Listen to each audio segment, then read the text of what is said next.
suicide, depression, anxiety, loneliness, human misery, and suffering that we are seeing in um, what is called weird countries, which is Western, educated, industrialized, something developed. I forget what the other word was. The R stands for. Um, but what we are seeing is that people who are materially flourishing are actually, you would think would be flourishing, are actually suffering emotionally and socially, which is causing physical manifestations. And that's why people have started talking about Dostoevsky and a lot of this is Kierkegaard. it's real. Yeah, Yeah, yeah. the R stands for rich. Western Rich, okay. educated, industrialized, rich, Developed democratic. yeah, countries. And so these weird countries are are are having this weird thing happening, which is that people who seem to be materially just fine are in fact doing very, very poorly. And that's the meaning crisis. I had a conversation with Karen Wang yesterday, and we sort of touched on the road this. Um, she had a good idea of having phrases or a card of phrases that can sort of detail what this locator is doing. Because the critique of just we're just talking and we're just talking about nothing, it's a fair one if you're not following along the conversation. It can just sound like, what was it that I think you were there? Yeah, you was when my friend referred to the videos that I watch as old white guys talking about nothing. Which So look, so there are two components. There's the component where we are trying to figure out what's going on, and then there's the component where we once we have figured out what's going on, we communicate that to other people effectively, right? And these are two very different processes that both need to be in play. And a lot of the discussions that we're having is in trying to figure things out.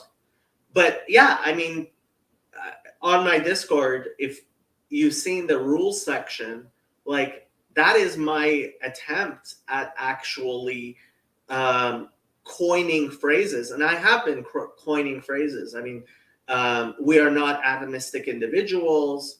Um, there's there are several phrases that I try to repeat over and over again because I think they are uh, distilled. what's the on ramp phrase that you would say? The first one to dip your toe into the little corner. You know what? I can just read the rules. Let me just see what's going on here. Um, I can just read the rules on my Discord. Um, we are all here because we see a lot of not only incompetence but downright corruption. It is eating away at our society. People are justifiably distrustful. I hope it is perfectly clear that I am just as much worried about corrupt and negligent administration of power as everyone else here. But the solution is not to stop trying to find trustworthy people. It is to secure our distributed cognition, to earn each other's trust and extend that trust in competent ways. An individual human being is not a viable living organism. We are not atomized individuals. We think in community with others. Others keep us sane. We distribute our cognition to other people we trust. The whole purpose of the server is to extend our trust to competent and honest people. So Um, It's a pretty This good. this server is a strict hierarchy. The goal is to elevate the voices of capable people over the foolish. Which I remember there was a big hoopla about that distinction being made in this little corner. Look, you have to be able to call things out as foolish. If you can't, then forget it. Yeah. Distributed cognition effluent. So this is somebody who's on Claire's channel. I highly recommend moving over to the chat on my channel instead, because that's where most people are watching. All right, so they're Yeah. streaming this to our audience. Yeah. That's the only reason why I haven't kicked her out, is I want her. Well, it's not like there's one person watching on her channel, but distributed cognition is actually, so this is the thing. Claire has a project of distracting and deranging the conversation of intelligent, good people. Like, she is very effective at what she does. No, let's move off Claire, and you can go back to distributed cognition. You were connected. So distributed cognition is a technical term that cognitive scientists use and is very important. And what is it? What is it? So, what does it mean? Okay, the way I explain distributed cognition is, say, there's not enough computing power in your skin to run your body.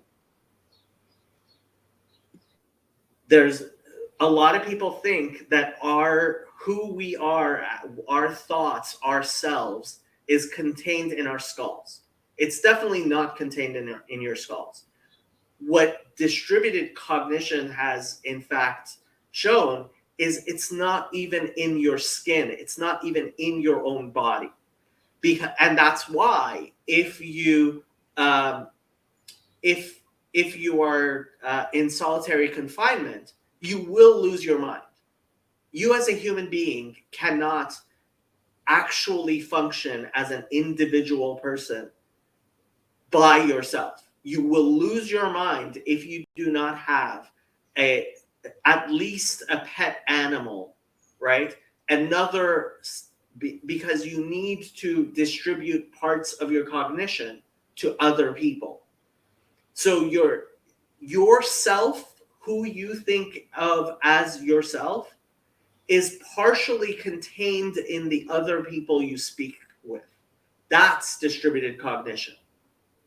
And that's the most surprising thing that cognitive scientists. So cognitive science is the attempt to replicate human function in computers. And what cognitive scientists have found in trying to do that, trying to create computer models of functioning human beings, is that there is not enough computing power within your skin to run your body. I think that's a clip right there. Clip it. Well, somebody else is going to have to clip it because I don't make clips. I'll do it. Don't worry. Khazi. Welcome back. Yeah, sorry about that. So you're up, Jacob, because you're just up? Yep. Here you go.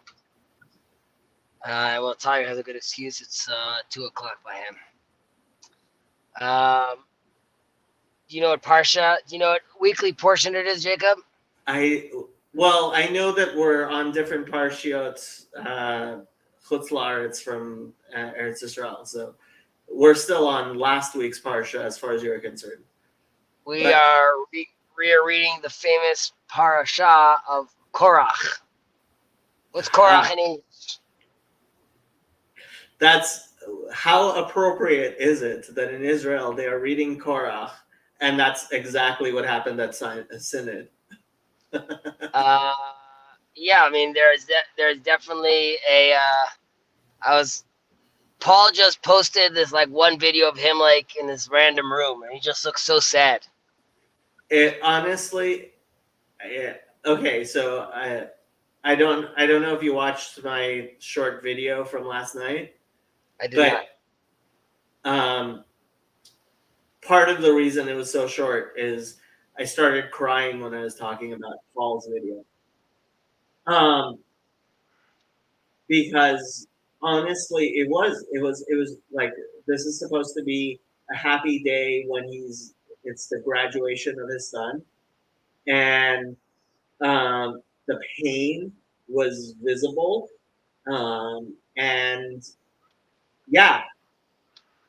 Well, I think the pain is visible both because of seemingly what's happening to his church, and I forgot who were you having this conversation with, maybe Laura, but you were mentioning how Paul's sort of stuck where he is. Like, there's no him moving or changing, or like, this is it. So he sort of has to accept this as like the new fact, and that's, I think, is very difficult for him. Paul is Catholic. Well, on it, so this is the thing. So if Paul's credentials as a minister are held by his church and the elder board, I could be absolutely evil and like manipulative and get a bunch of like encourage a bunch of people to join Paul's church, get elected to his elder board, and and votes. It sounds like a lot of work, Jacob. Maybe just like vote his so what is it called? Living Stones, right? Living Stones Christian Reformed Church votes to leave the denomination, and then Paul would be forced to go with them. Maybe that's what we need to do. We need to Tayo, you need to join Living Stones Christian Reformed Church, become an elder, and get the elder board to leave the CRC, and then Paul will be free of this burning house being burnt down by the Wokarati. I think to your point in your Polish Catholic stream, Yeah, that's not what Paul wants. Paul's going to go down with the ship, and in terms of being local to be global, in this context, is most local are that is the dying church that is pastoring over, and is solely committed to those people. And in that video you could see that it was clearly saddened. I'm obviously joking. Yeah, I know, but seriously, it's similarly to both you and Ezzy. When I watched that, you could just feel the pain through the screen, and like you said, it's the graduation of his youngest son. Yet, also I sensed that he wasn't ready to do a commentary video on the Thursday preceding. And even though he was doing the Wednesday, the Thursday was just looming there, and you could feel the shadow of it was a very intense video. But I think this entire process has been very, for me, illuminating to see how things get done on the ground in like denominations or CRC specifically, but it gives context to other situations. And it's easy for us that are not CRC affiliated at all, apart from via the algorithm of Paul van der Klee, to come on here and talk about the days and but see the sides very clearly. But I'm pretty sure underground things are a lot more muddy. You've got relationships that have been built over multi-generational relationships that are being having that struggle with, and watching Synod on the floor. I had a lot of empathy to the speakers, the committee leaders. Just there was a lot of tensions, and a few times some of them cracked and were like, I think one of them just says, "I want this on the record. This sucks. This really sucks." And I'm sure it does, and I'm sure it's. I do love that every now and again someone will get up and say, let's just pray, because that's the best thing to do. That was encouraging. No, it wasn't. See, this is the thing.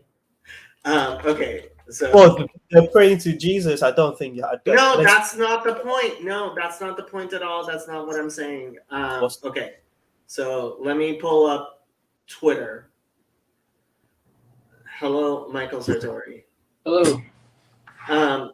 Okay, I am going to pull up this Twitter thing. So getting into fights with Dutch people with Dutch last names, and he says, I disagree. I think revisionists are seeing the writing on the wall, and the patience of Synod will not last forever. Synod 2023 continued to move things in the right direction. If Synod 2024 does move the ball forward on discipline and gravamina, I will agree with you. I think he means does not. And my response to him is, you obviously have not been paying attention to how the woke operate. Like, they are playing the long game. They are playing the long game. And so they're winning in this thing where they're playing the long game. But the long game doesn't. I don't see the long game ending favorably for them. They are the minority. All of their victories came via a minority report.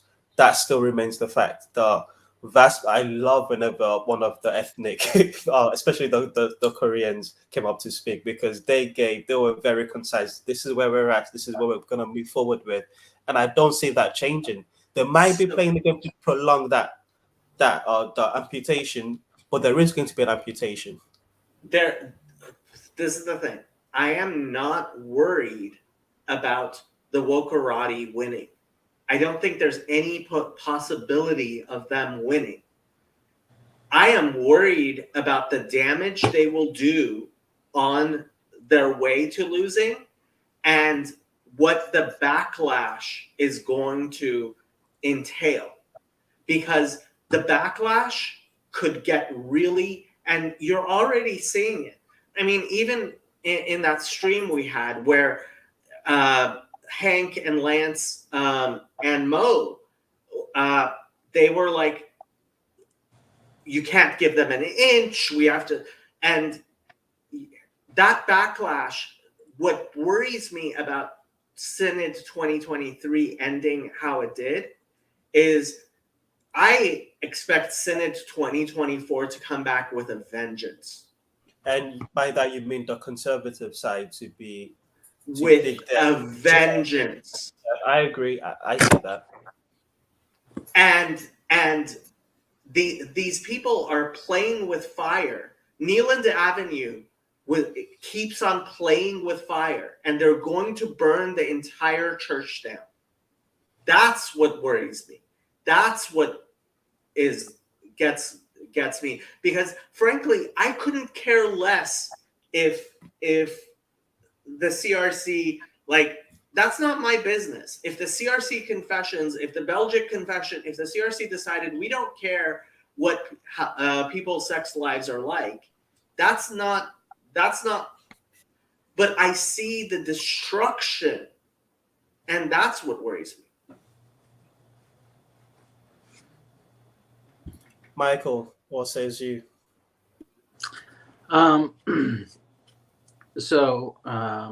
I do think that there is, like, the backlash thing could be a problem. Like, this is a concern I've seen just in regard to, like, a lot of the churches that are kind of embracing things like Christian nationalism or whatever. Like, and it's really hard because a lot of it, I think, is personality types, the high openness people versus like the high conscientiousness people. And you need to have a way to keep those people together, and they need to be together not only in like a denomination, but they need to be together in like a local church. They probably need to be together like in a family, like, and the thing is that you have to figure out how to unite those disparate types of people, because if you don't, people will just keep sorting along those kind of personality temperamental lines, and then you just get a more and more polarizing effect until you get a civil war. Yeah.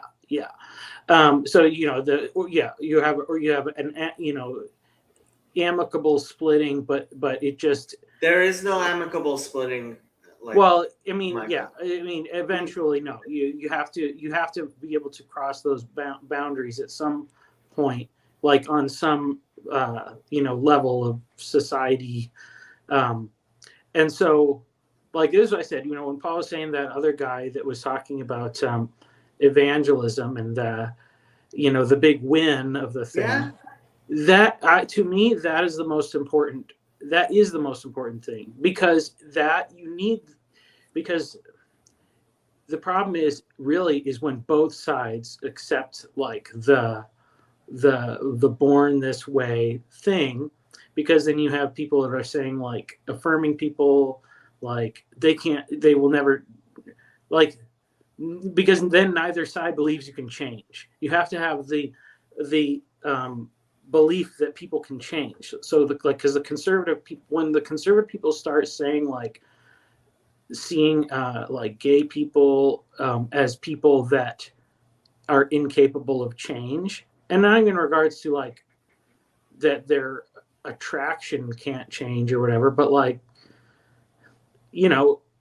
self-control is a fruit of the spirit, and we all have to be able to deny things that we would desire to do for I have to good. Okay, but I have to move this out of the homosexuality, because it's not like the Neeland Avenue didn't appoint an elder in order, a married lesbian elder, in order to because like they were controlled by their lusts.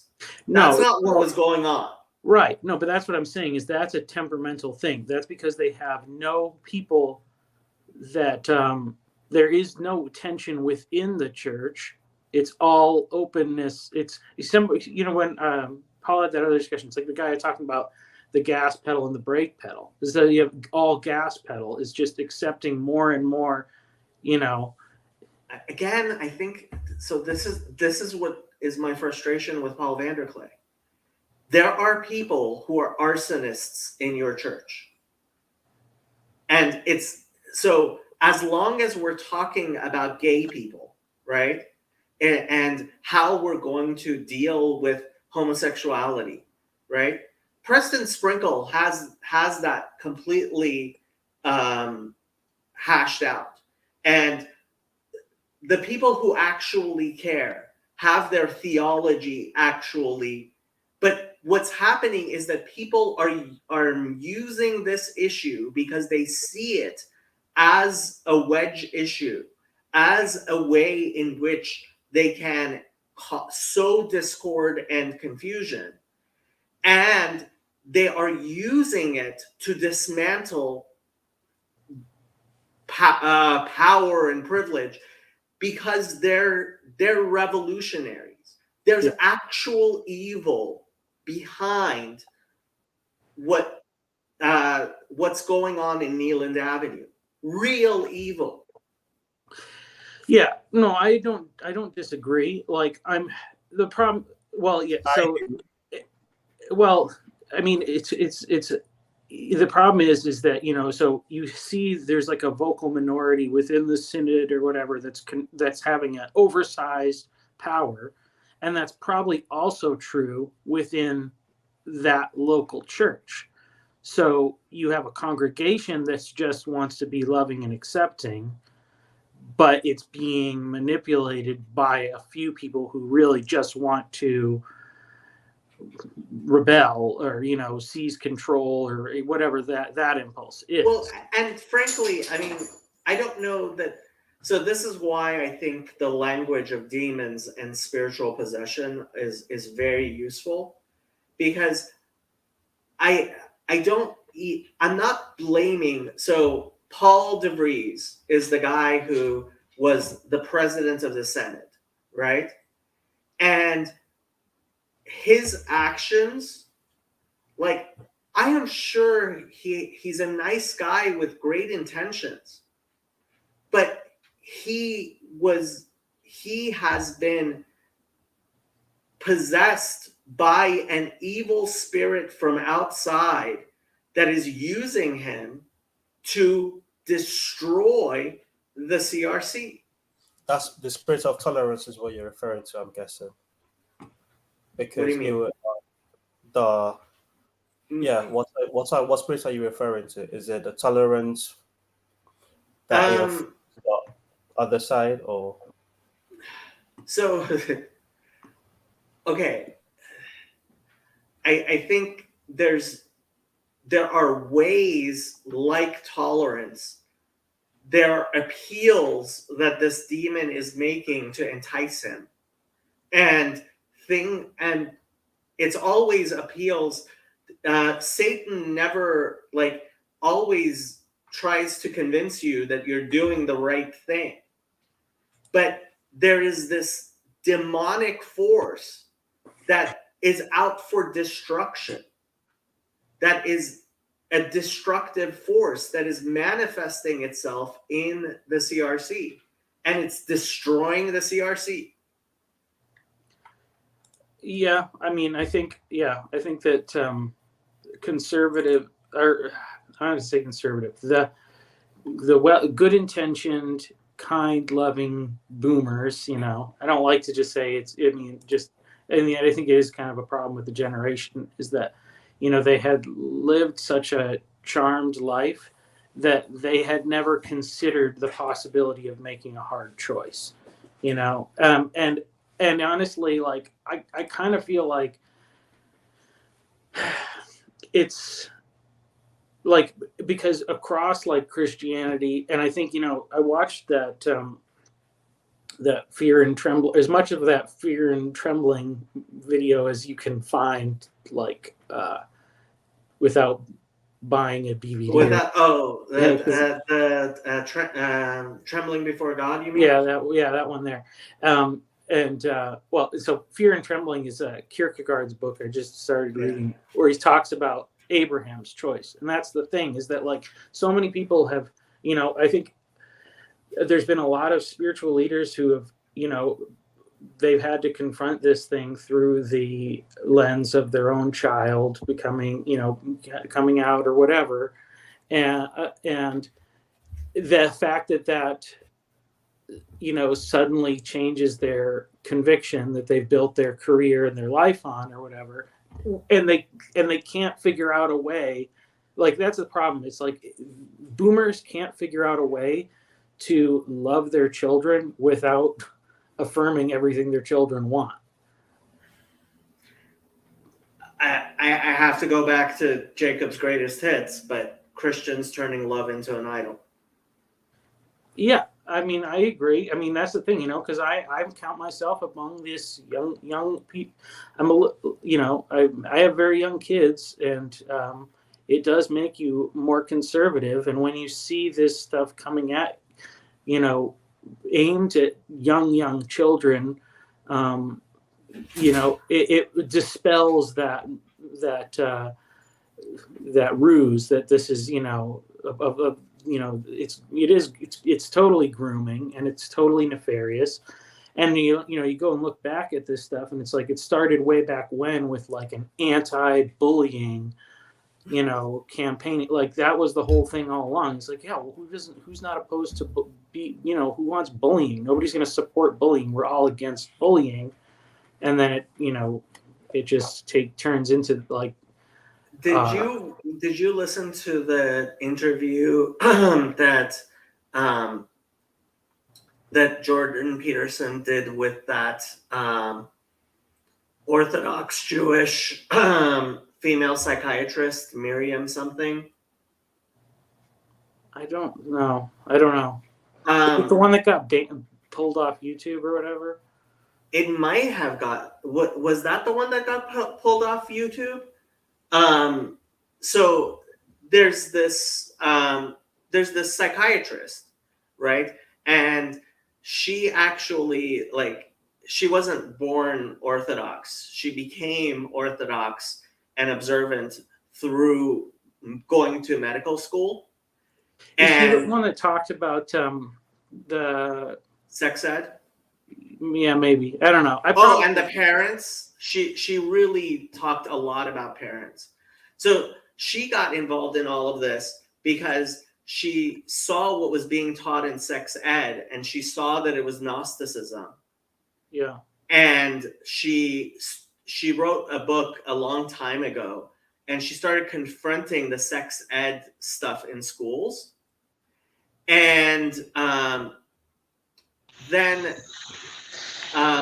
and now she's gotten very, very involved in supporting parents. There's a echo, Kazi. That she's gotten involved in supporting parents whose kids are going through transition, like trying to help them regardless of what their position is, whether or not they and yeah, that interview on Jordan Peterson was really, really good. I think you would especially appreciate it because from a parent's point of I'm view. pretty sure I saw it. I'm just not remembering exactly which one it is. Yeah. But yeah, I mean, so I yeah, it's weird, but I do see like there is a problem on both sides, and I think that the conservative backlash can be really bad. And it's funny because like I see a lot of people who are basically saying like Doug Wilson's interesting. I think he's actually a pretty I think a lot of really, really conservative people grab onto him, but he's actually a lot more Moderate. Yeah, a lot more moderate than a lot of his fans are. He's definitely trying to moderate and be a good shepherd. Yeah. And I see that actively, and that's something that he's done for a long time.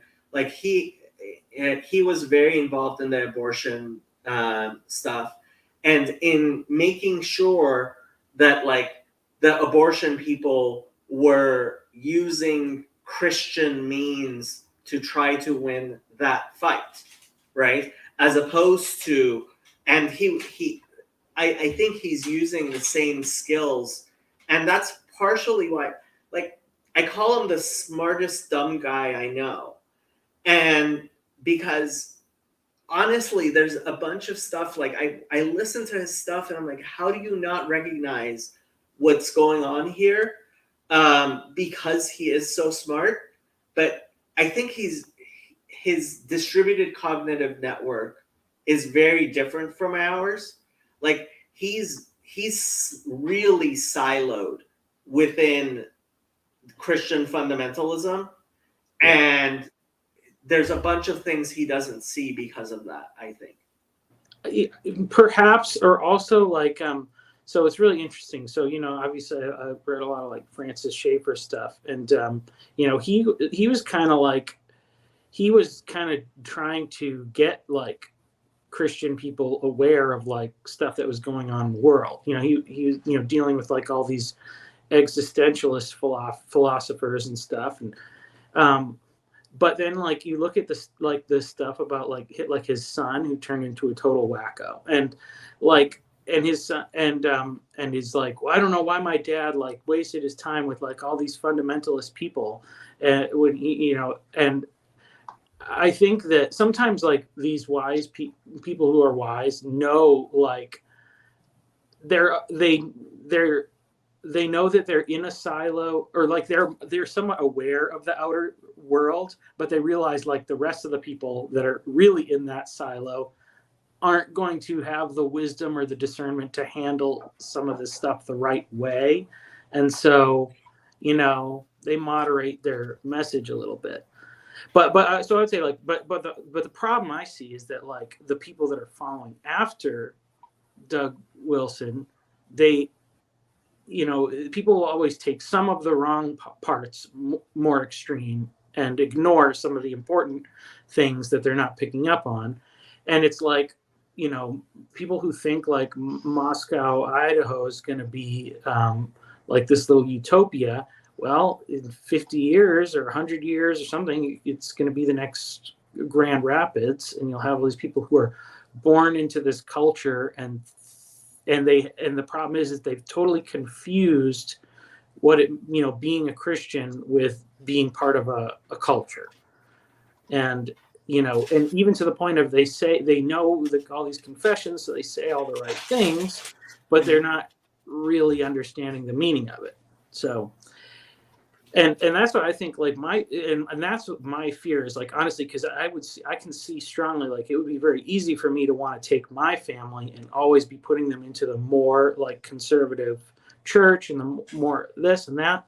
But it's like I have to at a certain point, use wisdom and expose my children to some of the brokenness of the world and be a light.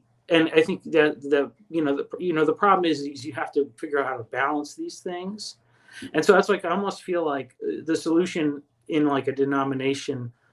I think affirming church is too far. But you have to have like a church that is very accepting.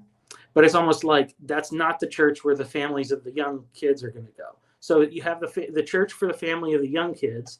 And then when they start to get a little bit older, the parents have to be like, okay, now we're going to take our family out of the nurturing local church and go into the more missional, evangelistic local church.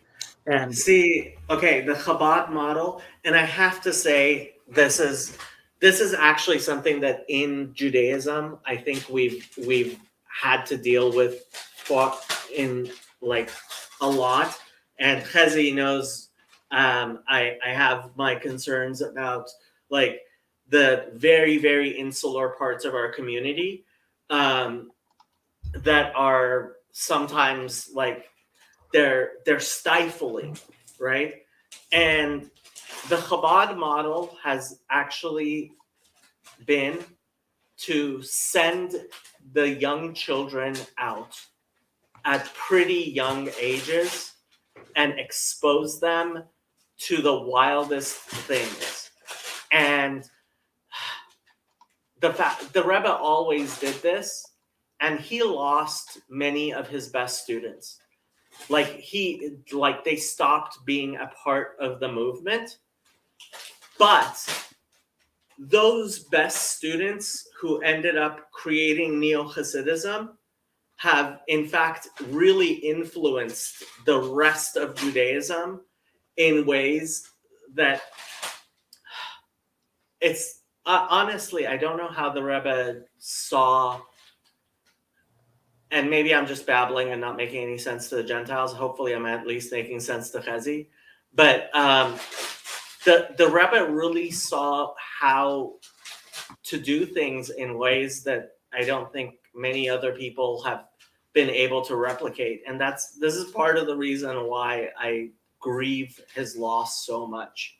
He was a leader who was able to navigate these waters. He died in 1994, and everything that in retrospect, 30 years later, I just think he navigated things with such foresight that I think it has to be the guidance of God. Yeah. I would No, sorry, go ahead, Michael. Go ahead.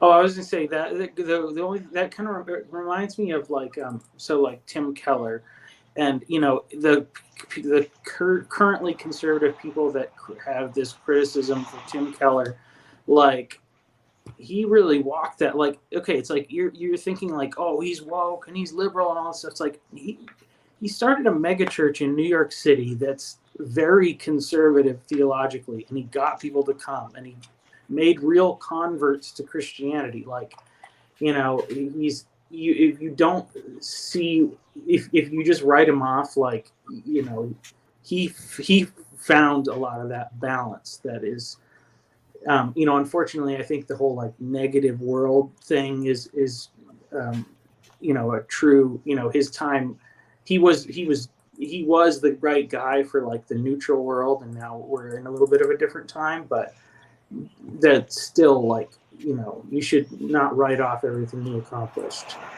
So Well, first off, Michael, good morning, and Matt, Good morning. Good to see you Good guys. morning.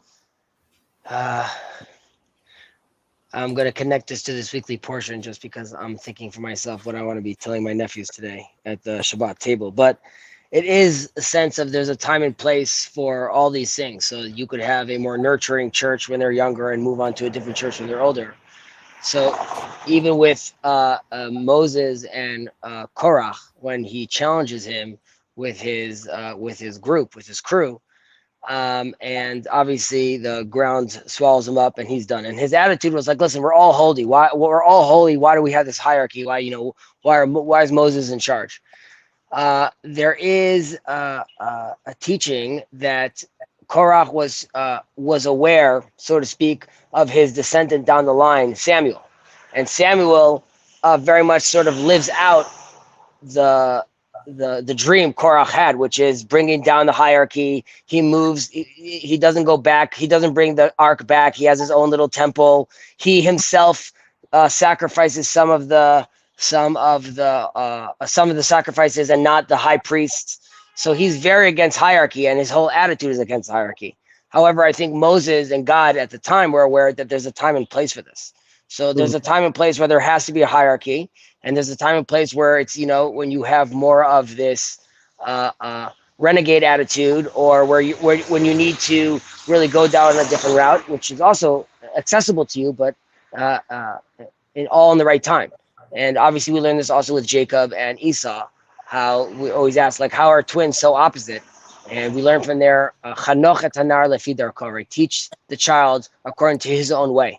And I think that this is easier for me in Judaism. I don't know if you guys could do this in Christianity, but all lanes are open to me. So when I'm faced with a certain challenge, or I'm faced with a certain situation, I open up my toolkit of whether it's Sephardic Judaism, Ashkenazi Judaism, Hasidic Judaism. All of them are my options right now to weave through and see how I deal with this situation in front of me.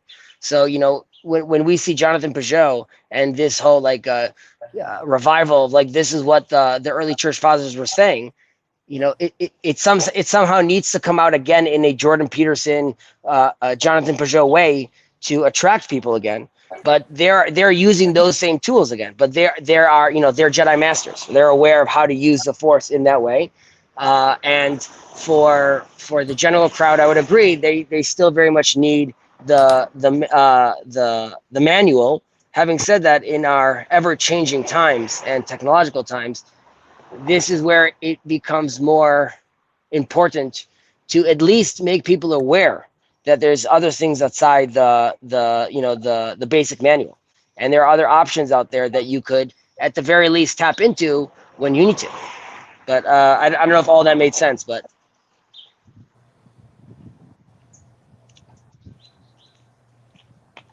Yeah. wow, silence. So Matt, I think that's you have the floor. We've all been talking. Preach. Oh, I mean, I've been wondering what the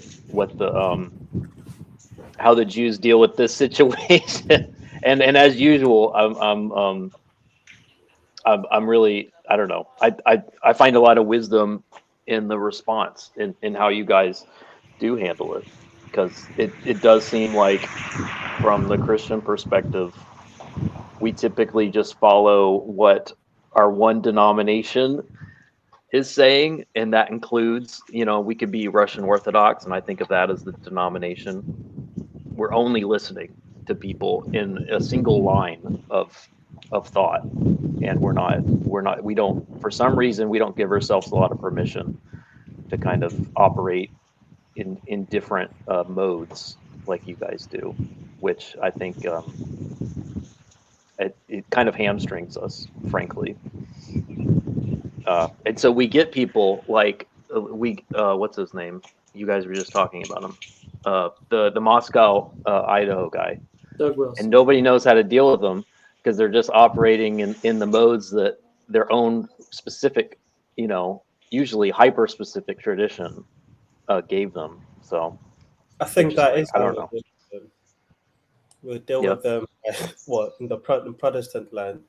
We'll deal with them by fracturing and creating spaces where you can Sure. sort of stumble your way through, and that's why people leave churches. You get to a point, like, oh, this my understanding of salvation doesn't align with this church. So, is there a church that aligns better?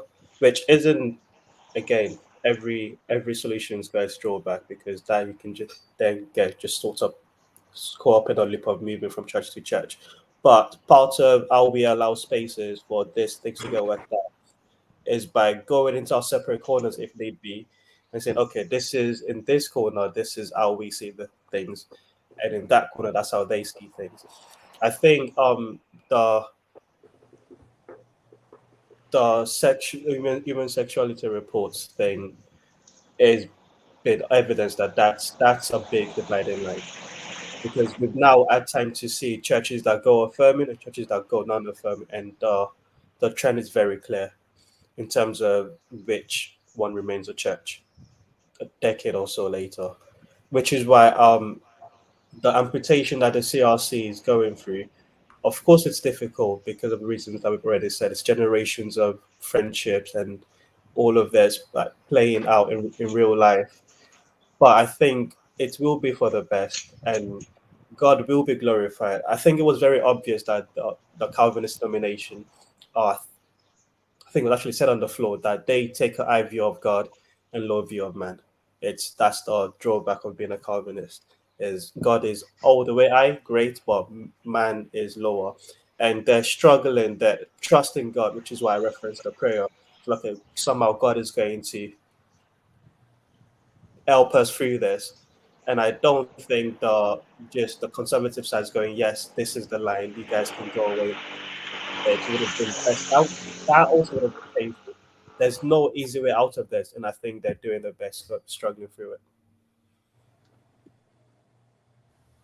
Jess has graced us with his presence. Evangelical non-denominationalism was a kind of unity that united Christians from different denominations, but it's being split into the woke and non-woke as we speak.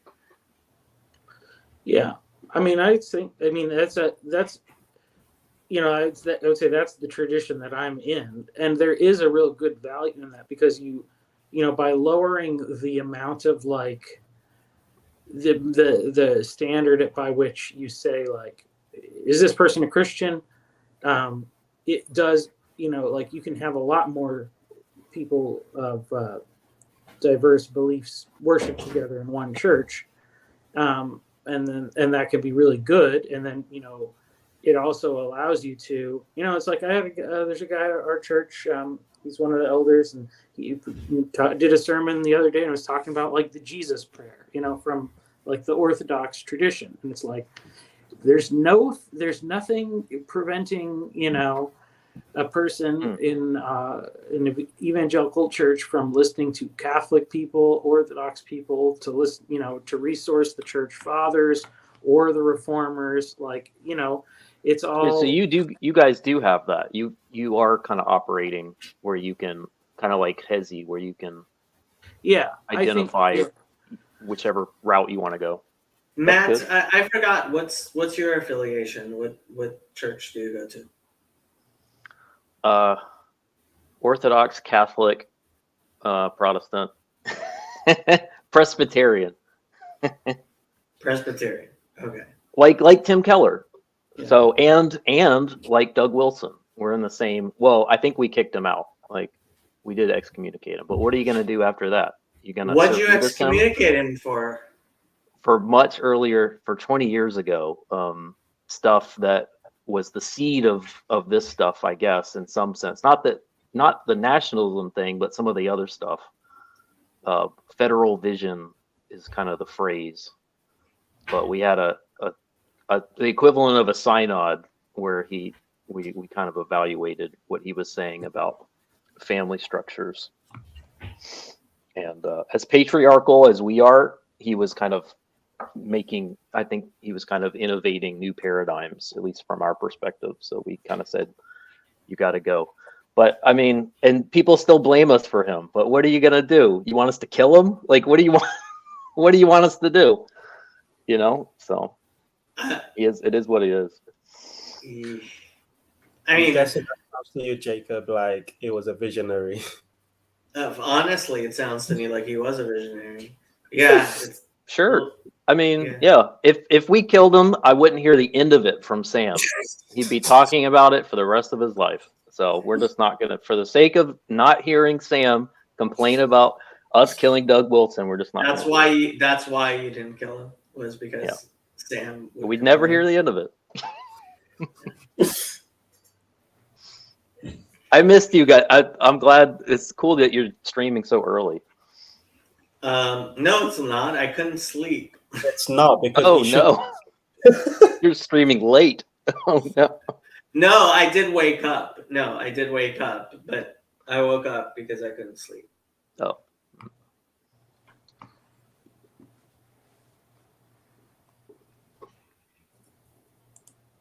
Yeah, but it is like Jess says. I think they are sorting against like woke and non woke. That's the way churches are sorting, and that's why I said my concern is that the sorting happens by like temperament and personality and like big five stuff, and then which is going to create a polarizing effect. And there has to be ways for churches to stay together along some of those lines, or else it just, I mean, I think awareness of that as a problem is a good starting place, but like I feel way more like I always feel like I'm arguing against whatever like tribe I would normally want to identify with, because like I go to my church and I'm like saying, well, Catholics, there's a lot of Catholics that really love God. I don't think we should just say they're not Christians. And then, I'm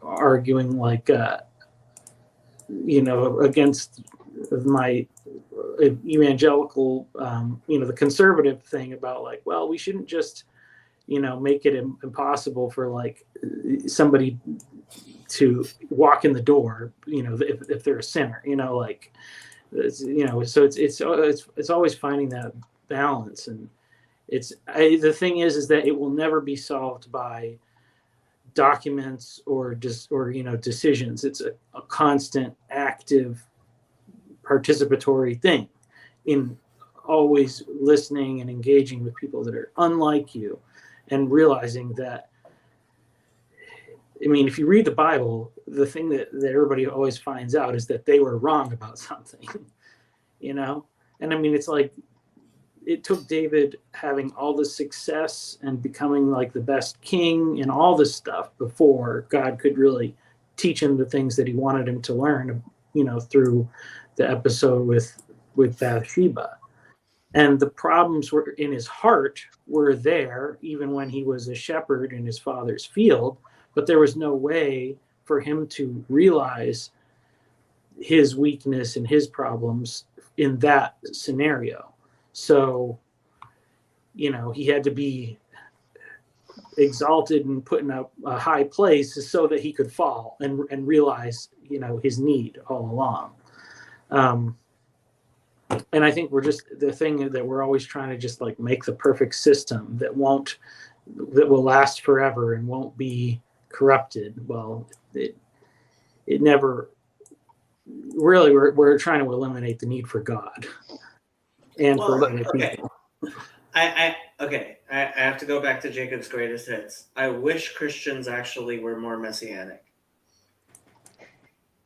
Honestly, like, I wish Christians were looking forward to the establishment of the kingdom of God on earth as it is in heaven.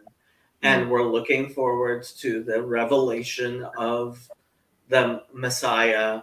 And I'm sorry, like, if you don't have that vision and that anticipation and hope for a kingdom of God on earth, you're gonna end up the type of theological nihilists that I think Calvinists are. I don't think it's lack of vision. It's more of lack of clarity of what the kingdom of God on earth looks like. Because I think everyone on that Senate floor they're all open for they can't wait for Jesus to come back and sort this all out. They don't want to be the one doing it. But in the meantime, they've got to participate and sort out what the church looks like now today in their lifetime.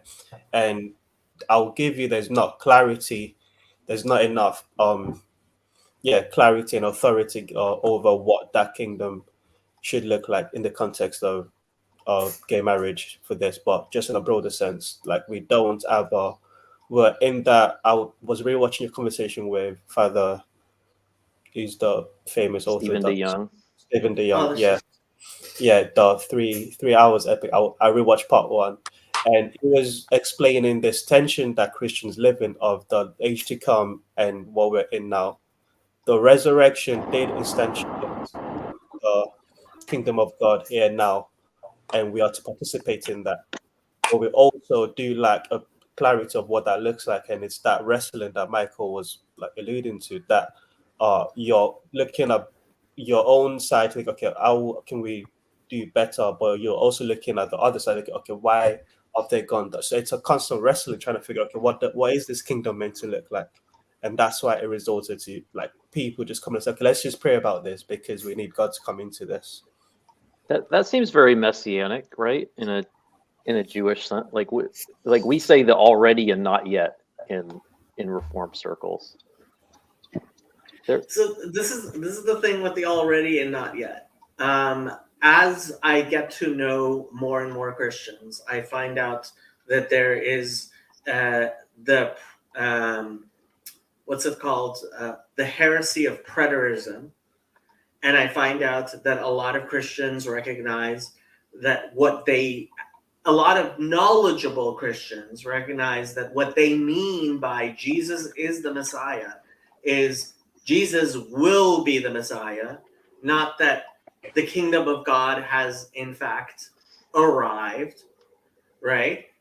And the problem with that is like it's because for historical reasons, I would say, of trying to establish things in ways that like in distinction to Judaism, which is like, okay, you believe Jesus will be the Messiah, please just don't tell me that what I'm looking at when I look out the window is the Messianic kingdom. And a lot of Christians, especially the people in the pews, believe that when you say Jesus is the Messiah, you mean that the Messiah has already come. Well, we mean he comes. There's 2 messiahs, right, Jacob? Thank you. Yes, 2 messiahs now. Yeah, we're saying he's the same person. He already fulfilled. He's already been Messiah ben Yosef, and we're waiting for him to return as Messiah ben Dawood. So that's all we're doing. But I mean that's true. But how many Christians are going to say that? Preach it. Christians collapse. You're right. They collapse those distinctions. So they start looking at Davidic prophecies about the Messiah, and then they get confused. Yeah, and then all it takes is you're like probably an average Jew in synagogue to dispel those that collapsed framework that a lot of Christians today operate in, and it gets confusing. Yeah, it's sad. So yeah, Jacob, I learned that distinction from you. So you've been helpful in helping me understand that. I don't know if that goes against your mission, but no, it doesn't. It doesn't go against my mission at all. I am very, very glad that Christians realize Jesus did not fulfill the prophecies of the Messiah. But there is an important distinction. Our understanding of Messiah is different. We seem to think it redefined what it means to be a right. Messiah. I believe in the Jewish Messiah, and you believe in a Gentile Messiah. No, Timmy Tayo, Don't let this happen. I set him up, Halu Penny slam dunk. Well done, Jacob. This is why Jacob's so interesting and so necessary for this space. It get way too cozy, way too comfortable. So Tim, you're driving. I know you have something to say. So what do you have to say, Tim?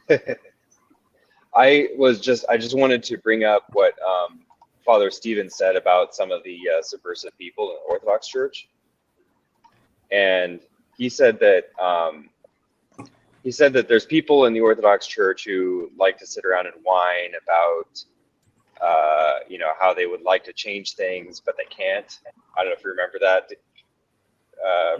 Jacob. Not exactly, no. Okay, this is in regard to some of the.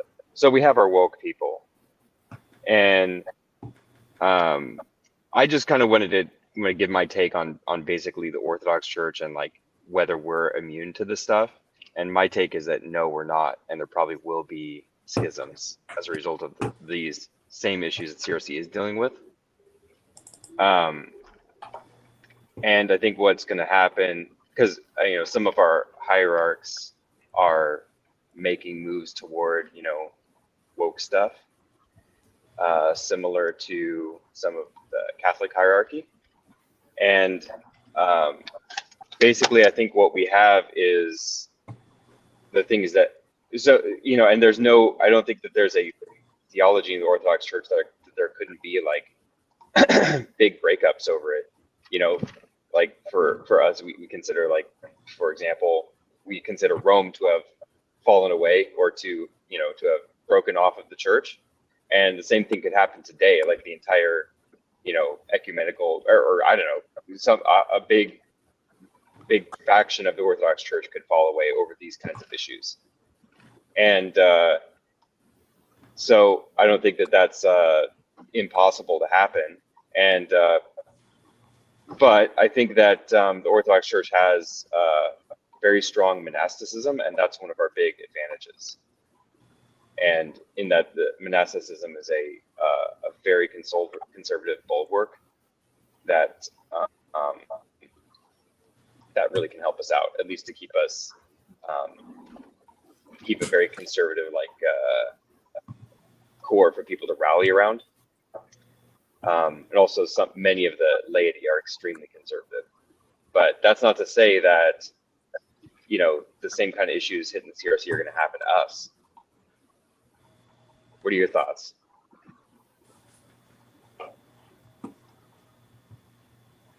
Well, I'll jump in. Tim, I'm wondering, okay, so the same kind of split is happening in every denomination of Christianity, but like I kind of wonder about reunification in an interesting way.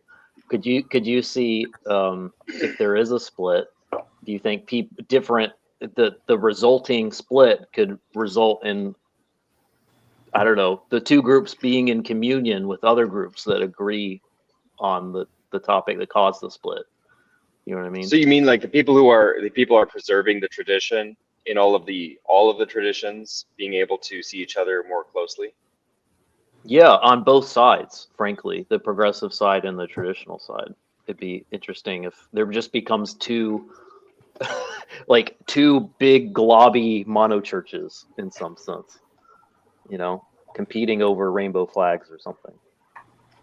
Maybe in an informal way. Yeah. Not formally. But yeah.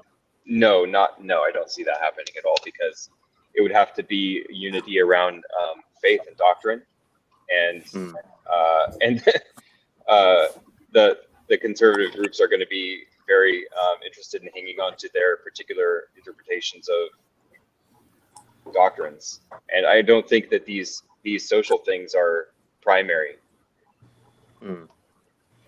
I think it's more likely for there to be unification on the progressive side, because it will be easier to stand against than to stand for, and the conservative have to be clear on what they stand for, and they've got more things that they stand for other than the HSR report. Well, and for many of them, politics is the thing that is the most important. So they can unify around politics. Yeah, they're not messianic enough. Yeah. The progressives aren't nearly messianic enough. They want to immanentize the eschaton. They're going to build a Tower of Babel in the shape of the Messiah, I guess. Yes. Yeah. I don't know. Well- Maybe if things get bad enough, then there could be some kind of people could set aside certain idiosyncrasies and start to get together on the conservative side. But it seems like it would be really hard on that side. The way I see the conservative side unifying, is not a good look. It would be if the progressive side becomes so powerful that what unites the conservative side is just now they're the oppressed side. It's not a pretty picture of unification that I see for the conservative. Yeah, I agree. fair. I agree. It would have to get so bad that it would be literally a matter of survival. Literally. Well, conservatives don't know how to they don't know how to put aside any particulars and like where to build a coalition, because it's like, and like that's something. So if you look at like people complained about like the moral majority thing or whatever, and like Francis Schaeffer was really instrumental in getting that started. And basically what he did was he said, hey, we have all sorts of theological differences. We're not, Catholics and Protestants and all this stuff, but we can all agree abortion is bad. And that took a long time, but eventually that is what got Roe overturned, and this was like, it was it was like, that's probably like the only successful conservative thing you can kind of point to. But what it meant is that like everybody had to keep saying like, you know what, this guy, he's not ideal. It's the lesser of two evils. But if we elect this guy, he can appoint the right judges. And I think that is a problem. Like Christians don't know how to be strategic, or conservatives really, they don't know how to be strategic with that stuff. But Jesus said, "Be innocent as doves and wise as serpents." And we want to be as innocent as doves, but we don't like the part about being wise as serpents. I've actually been thinking specifically about that verse. Yeah. And there's definitely a strong thing of, so Tucker Carlson put it this way. He said, there's nobody in, I forget where exactly he said, but like nobody in Arkansas who's staying up at nights thinking about whether somebody in New York City is having an abortion or not. Whereas there are definitely people staying up at nights in New York City thinking about whether or not somebody in Arkansas can have an abortion or not. Right? And that type of actually strategically. So what happened in the CRC is that people decided, hey, you know what? Finding somebody to make an elder, right, will in fact bring this battle to the forefront and help deconstruct a conservative denomination. And they won. That they were absolutely right. They got what they wanted, because I think they've certainly like caused a lot of damage to this conservative organization. So if that's your point, if that's what you want, if you want to fight against, if you want to weaken churches that have that have confessions against, that are heteronormative, well, there you go. You've certainly fought a good battle. Yeah, I mean, the thing is that it's only people who know that they're wrong who they say, okay, clearly this is not what this means. We know we're on the wrong side, but maybe there's a way that we can exploit technicalities. We can game the system, and that's the way. And so the thing is that it's only people that know that they don't actually they know what the spirit of the law is, but they don't like it, so they look for a technicality to exploit it. Okay, I'm gonna do another Jacob. Like, yes, it is the people who talk about the spirit versus the letter of the law are usually people who don't like the letter of the law and use talking about the spirit of the law as an excuse not to follow the letter of the law. That's doubly true. That's the What? summary for Synod right there. What you just said is the summary for Synod. That's the dynamic that was playing out, is people arguing the spirit versus the letter of the law. Okay, and there you have Paul of Tarsus. Well, and you have, oh, come on. Rabbinic Judaism has a lot to do with the spirit and the letter. We're not pitting them against each other, but making those distinctions so you can understand how to navigate the letter of the law, right? You have to understand how to navigate the letter of the law, but ultimately it has to be the letter of the law. It has to. Like, you can give me all That's your hi Emma. You can give me all your reasoning you want for why pig is kosher, but at the end of the day, the question is, are you eating pig or not? That's a good point. Yeah, that's true. And Well, so, yeah. that's why, you know, with my thing with Father Stephen is like, you can claim all you want that you're the actual inheritors of Israel, but we're the ones who aren't eating pig.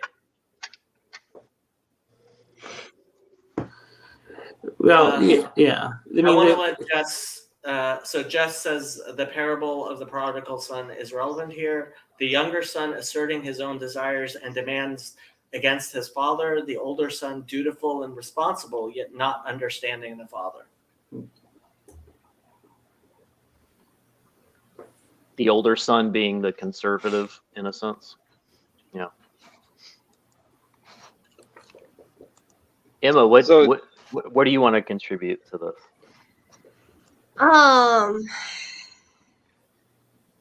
It was a little bit back, but talking about like conservatives don't know what to hold to and what to emphasize and when to like let things sort of pass by so that we can ally with other people who don't think exactly the same thing as us. There's a Newman quote for that, but I can't find it, and I was kind of hoping I could find it, but I can't. People kept calling him like deceptive and saying he was like trapping people into Catholicism, and his defense against that was kind of this wise as serpents, innocent as doves quote, where he said something like, I don't mention things people aren't ready for yet. And sometimes that looks like a lie, but it isn't exactly. This has kind of been, it's been a kind of issue with me, like personally, like I think we've moved into a time when you can no longer say different things to different audiences. And within Judaism, we've always been very deliberate about this. Look, there's beginner stuff, and then there's higher level stuff, and then there's the esoteric stuff that we're not even going to talk to you about until you understand the other stuff, right? And that's important and good, I think. But at the same time, we're living in a world where everyone has a video camera with them constantly, and where everything you say can be disseminated in all kinds of places. And we've come to a time where you can no longer maintain this hierarchy of, okay, I'm not going to talk to you about X, Y, and Z because you don't even know A, B, and C. Yeah, it's really hard to adjust to, I think, especially for older and larger organizations that are not used to that world.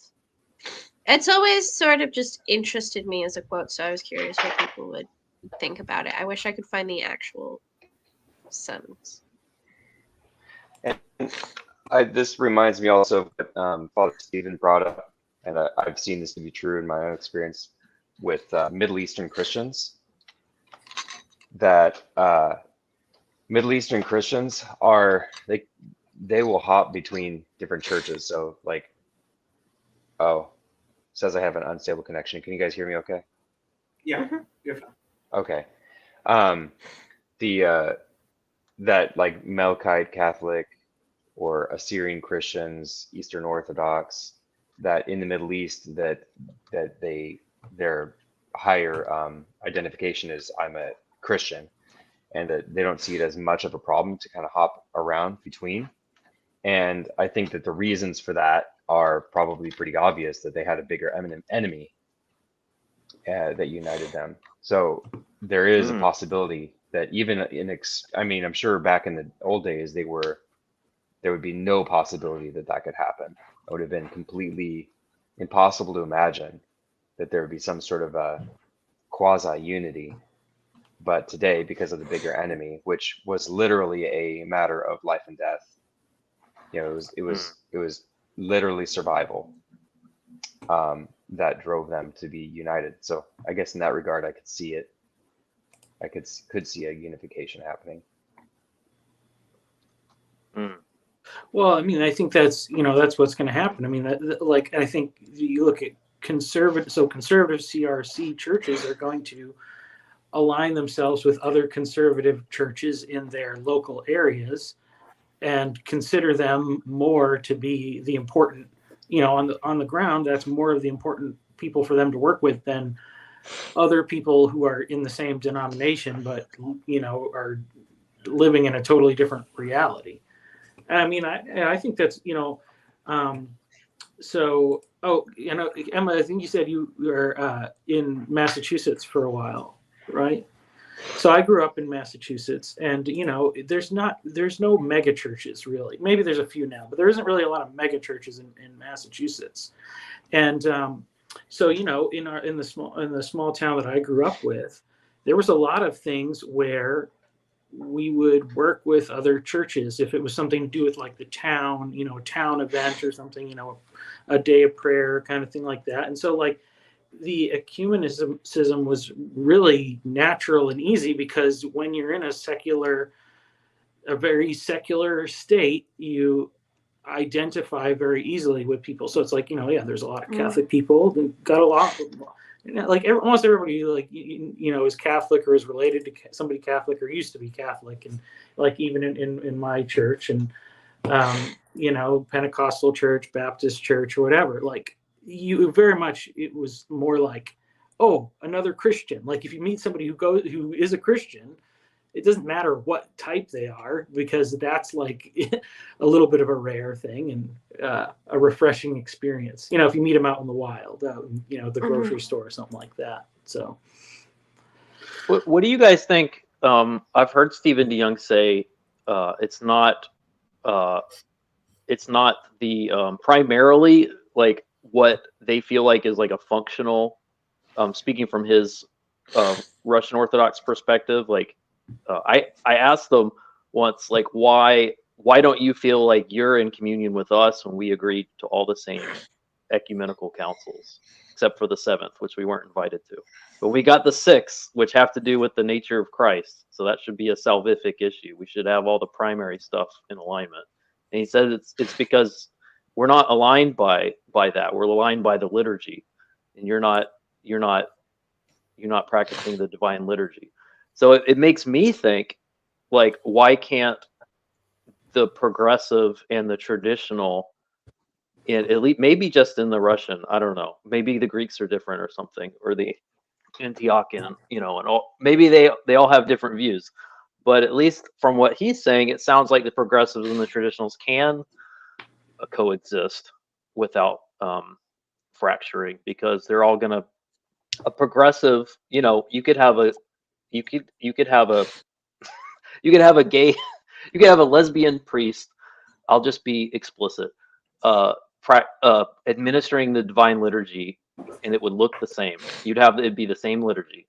So and what would be wrong with that if liturgy is what binds everyone? They're like, if there is a problem, it isn't just the liturgy, is what I'm thinking.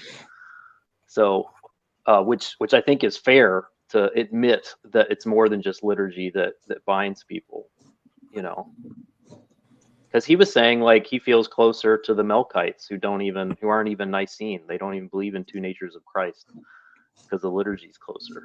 Which I guess I think that's bewildering. But if that's true, then why can't they have rainbow flags?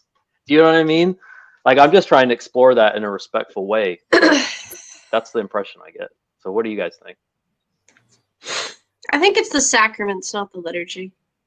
Okay. Maybe that's a better way to do it. Mm-hmm.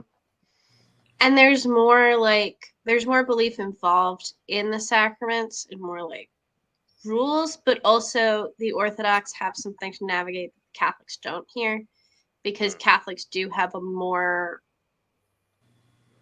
a tighter rein on what you can believe while still being Catholic. Orthodox have more variation, to my understanding. Mm-hmm. Which means that's they do another have reason why I to- think they're not going to break up.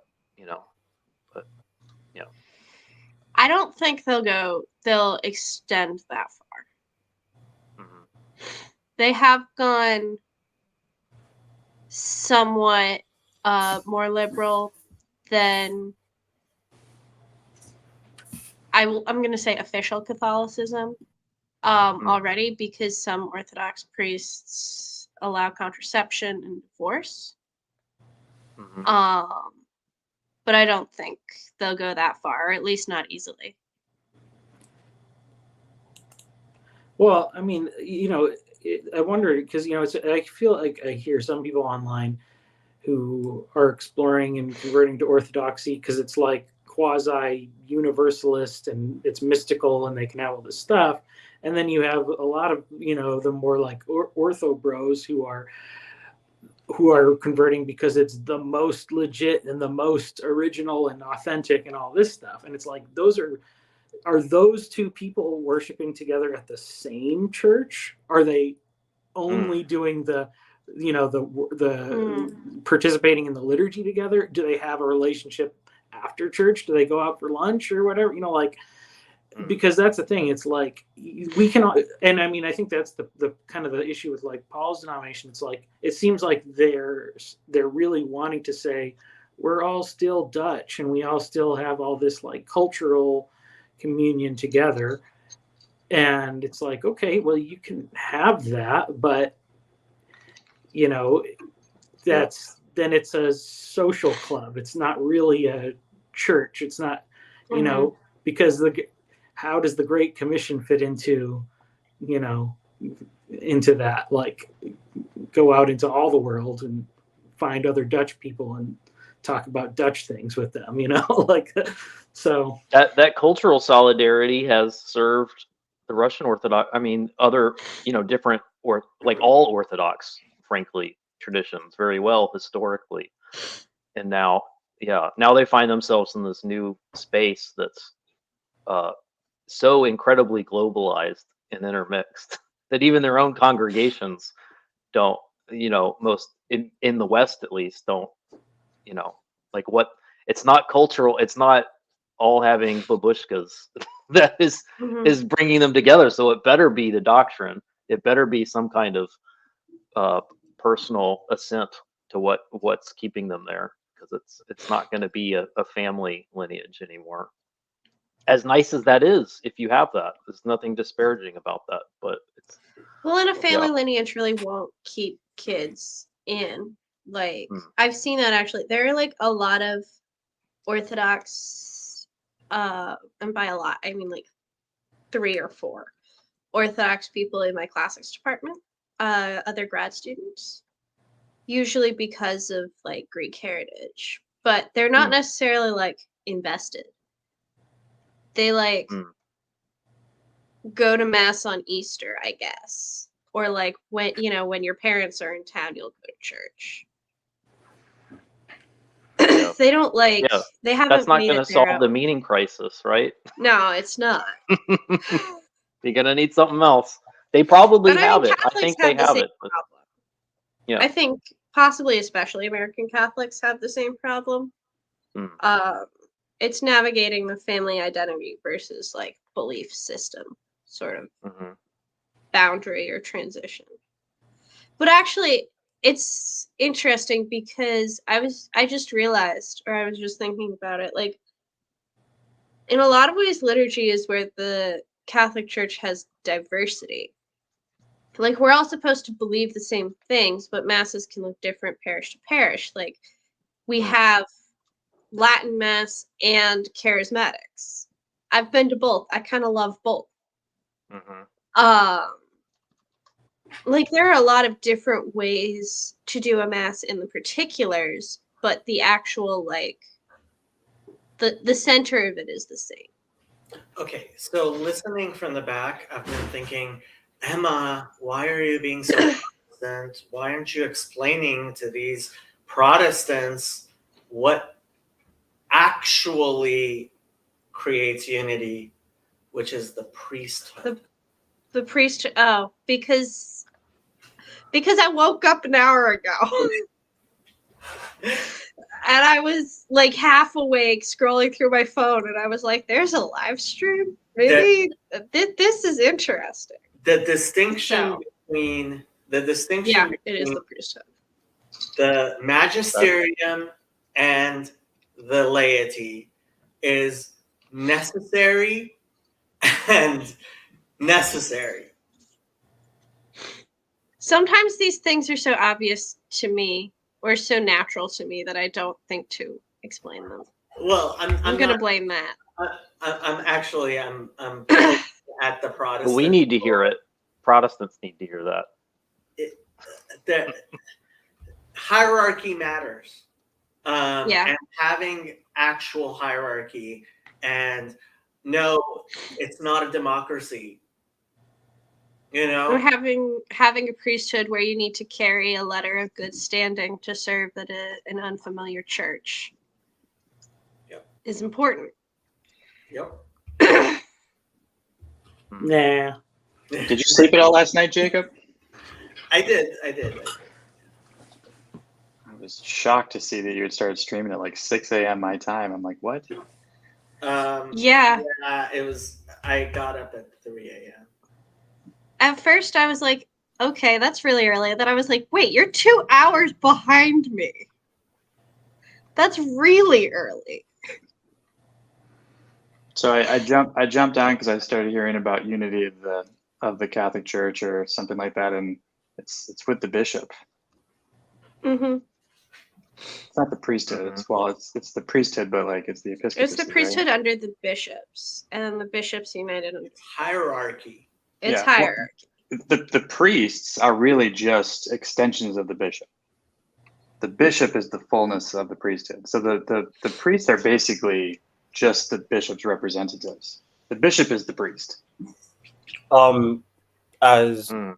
the English representative and the Anglican Church, the bishop just sold out the vicars, so hierarchies can be corrupted as well. Mm. Mm. Yeah, what do you do with corrupted hierarchies? What do you do? What do you do in a Russian Orthodox church where nobody feels safe saying anything about the Prime Minister of Russia, and everyone seems to conveniently only say things that keep them out of trouble. Yeah. I mean, It's if you trade-offs look either at- way. I know it's like I'm throwing stones as a Protestant. I realize there's huge trade-offs with not having that. But there are trade-offs either way. And if you peek in the Catholic channel on Bridges of Meaning yesterday, there was a nice little fight starting about that. Yeah, but if your best argument against hierarchy is what about corruption, then I think you've already lost the argument. okay, that's fair. I mean, or like lost. I don't know. It's just that's the you go in. Yeah, I think at least we have a hierarchy. And maybe it'll be fixed later. Yeah. I mean, as you see in the CRC, there's many Reformed Christian denominations that have hierarchies. They're just elected rather than appointed. But we've got like a whole appeal system and all that. We're trying to square that circle in a more republic kind of format where we've got representatives sent up. Hey, the Pope's Into elected. Yeah, okay, but yeah, which By is the- Not by the weird. laity or anything, but he is elected. Yeah.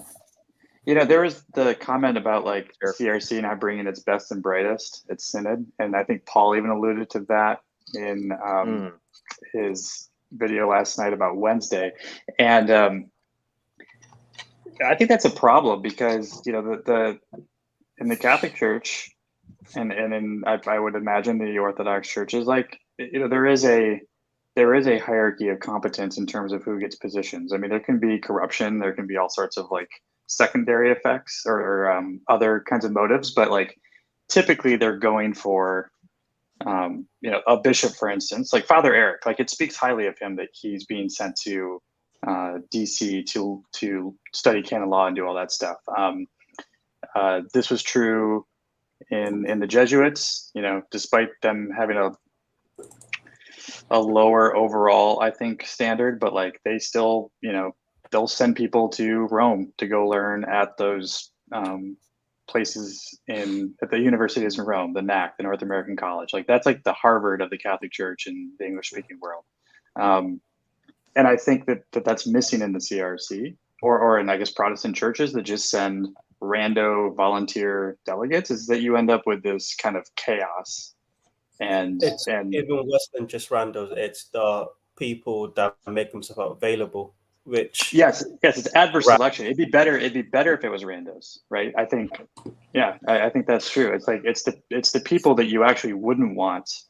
It's like jury process. I don't know. Have you ever been on jury duty in the United States, like or been called up for it? It's an eye-opening experience, because even if you want to serve, but you are true to your principles, typically one of the lawyers on each side will put you on their kill list, where they're like, we want to get rid of this juror because they're going to go for the other side. So what you end up with is all the idiots who either have no convictions or are useful idiots for the other side. And so, like, yeah, I think, Teo, you're right. It's like, it's a market for lemons, right? And that's I think what we saw. Anyway, I don't know what the context of this discussion was, but I've got a few minutes, so I hopped on. Jonathan, before you leave, like, I didn't know you were Catholic now. Last time we talked. Well, I'm not, but Noahide. I was Catholic long enough to come in and be able to speak to it. Okay. I think like a lot of folks here, like, you still have an affinity for your people, so to speak. So I've got a long list of ex institutional membership that I still have affinity for. So yeah, and I think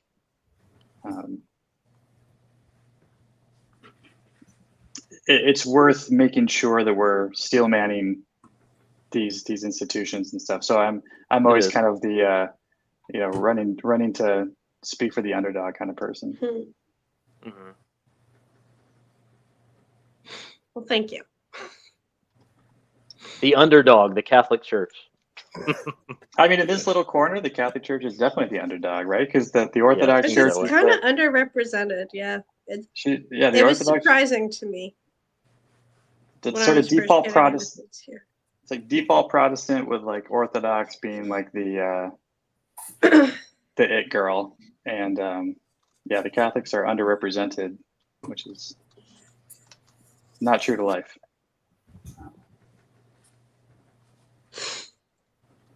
Although the quality of the Catholics, I think, is really high. I hope so. Yeah, I think that's true. Actually, thinking about it, it's good. But yeah, that's a true statement.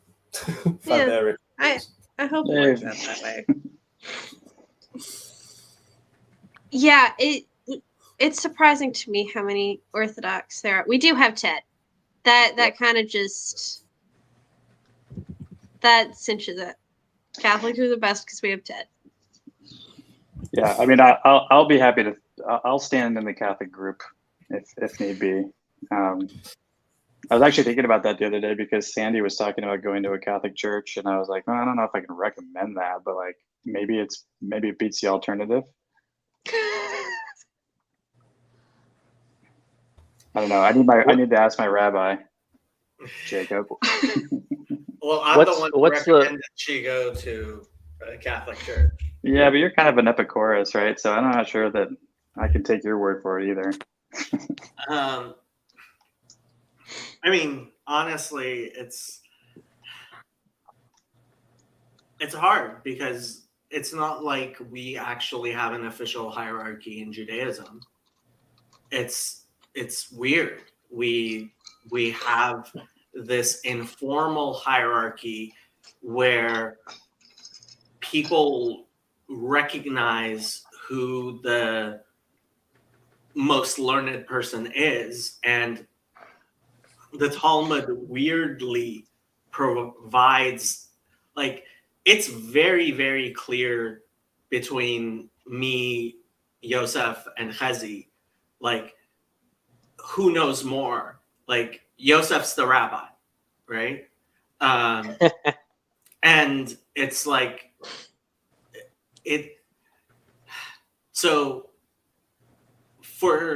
I have to say, thank God for it, but we have a corpus that makes clear this hierarchy in ways that are hard to understand, but that's all our hierarchy is so how do you become a posek, which is the highest level of rabbinic authority, is other rabbis ask you questions. I think that's too radical for most hierarchical Christianities, I think.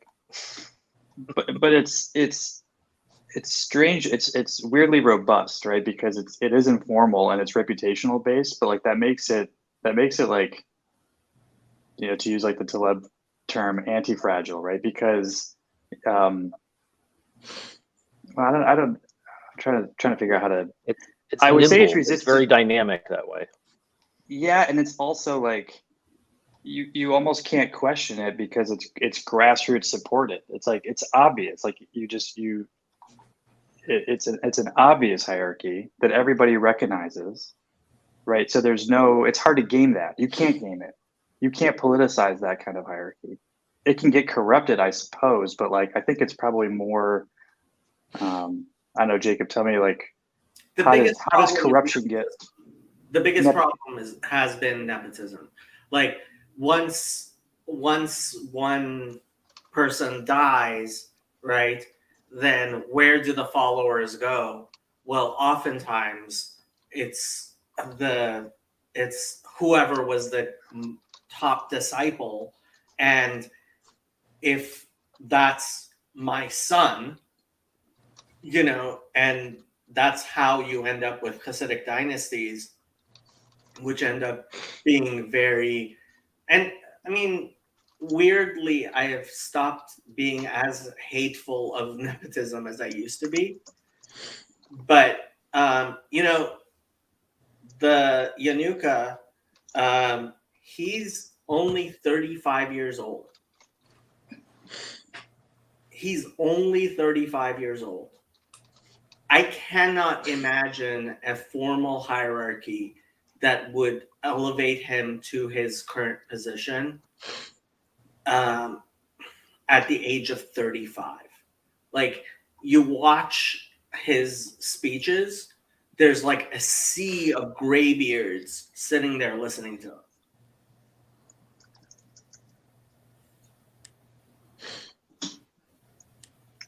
You know, you want to jump on Father Eric. You know you do. Yeah, But he come on. doesn't actually have a computer, I don't think, right now. He's off learning to become Pope.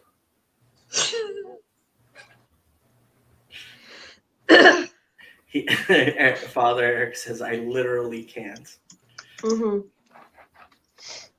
I've got another. Oh, you sorry. No, I'm Someone just should kidding buy for Father Eric one of those for being a portable holy webcams that you person. just plug into computers. He refuses to use a smartphone like every good person I know. Like, well, almost every good person I know. Oh wow. I've got something Is that like a subset controversial. of good people you know, or do the only good people you know not use smartphones? No, I'm joking. There are plenty of good people I know who don't use smartphones, but a lot of the people I respect very much are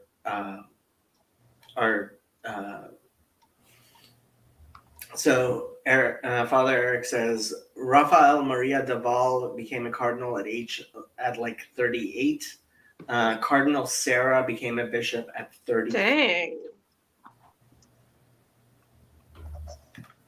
Are these people who are still alive?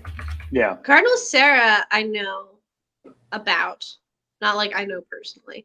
I do not know who the other one is or anything about. Isn't Cardinal Sarah is a African bishop? Sarah. Yeah. He's the one who had the debate with Fry, and that was a very disappointing debate. I don't know if you guys know the debate I'm talking about. No, I don't. So There's cardinals debating.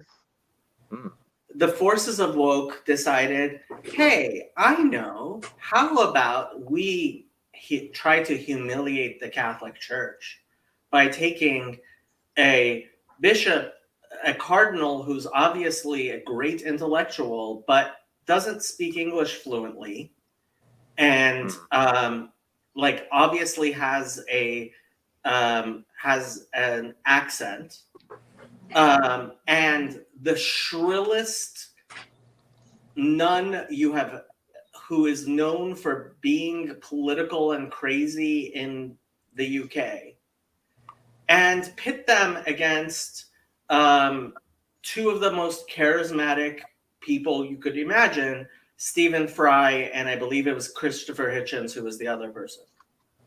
Oh yeah, okay. Yeah. It was a bloodbath.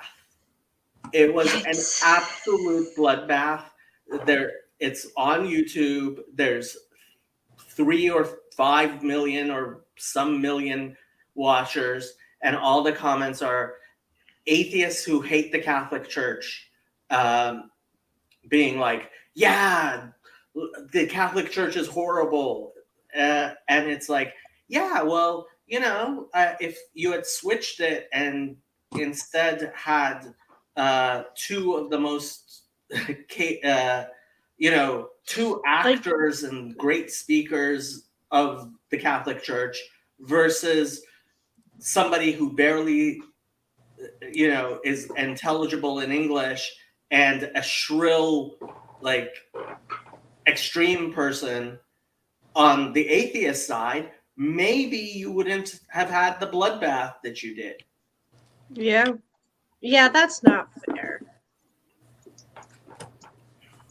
Well, Really? that's the same typical behavior though that we were talking about, gaming Yep. the system. Yep. That's like, that's what I Yep. think. Like all the good people in Paul's church, like the Bible is pretty clear, but and everybody understands what it says. They just keep going to the Bible to study. The other side's studying the synodical rule book. That's what we got to do. There was actually Aaron Wren's podcast. He had one like from a few weeks back or whatever. It was called "Conservatives Don't Know How to Govern." It's worth listening to. He really highlights a bunch of these places where where basically conservatives won some elections and some different things or whatever, and then just totally did not know what the heck they were doing when they got in the position to have power or authority. So that's a good one to listen to. So I have to correct myself. It was Christopher Hitchens and Stephen Fry versus Anne Widdecombe, the shrill former Anglican nun who became a Catholic nun, and Archbishop John Onaiyekan. And I'll put the link in the chat. That makes a lot more sense. The Catholic Church is a force for good in the world, and it has almost 6 million views. And yeah, I misheard the nun part and was very confused. I guess I'm too used to Vervaeke now. Oh, no. Oh, I was like, that's a weird pairing, but okay, I guess. Pity he was the only Catholic there, but like, that sounds about par for the course. But no, like NUN. Yeah, no. So Anne Widdecombe, listen to this woman. Just the shrillness of her voice gets you, and she's known in the UK for being crazy. I'm always torn how much I should like count the sound of someone's voice, like in this equation. I mean, I guess as far as persuasion goes, like it is anti-persuasive. But I feel like sometimes you can't help it. I will check this out. Aw, thanks, Hezzy. Look, it matters if a person is eloquent or not. Like you don't like physical impediments matter. Yeah. I'm just always shocked by how high-pitched my voice is when I hear it on recording. I hate my voice. People tell me it's not as bad as I think it is. Father Eric says It probably isn't. Had to get voice training. I used to only write all my diatribes and stuff, but nobody read my writing. So now I have a YouTube channel, and for some reason people listen. It makes you a better speaker. Just the practice of the live stream. Yeah. I feel like I'm inevitably going to get a YouTube channel, and I'm like already mad about it. Why are you mad about it? Because it's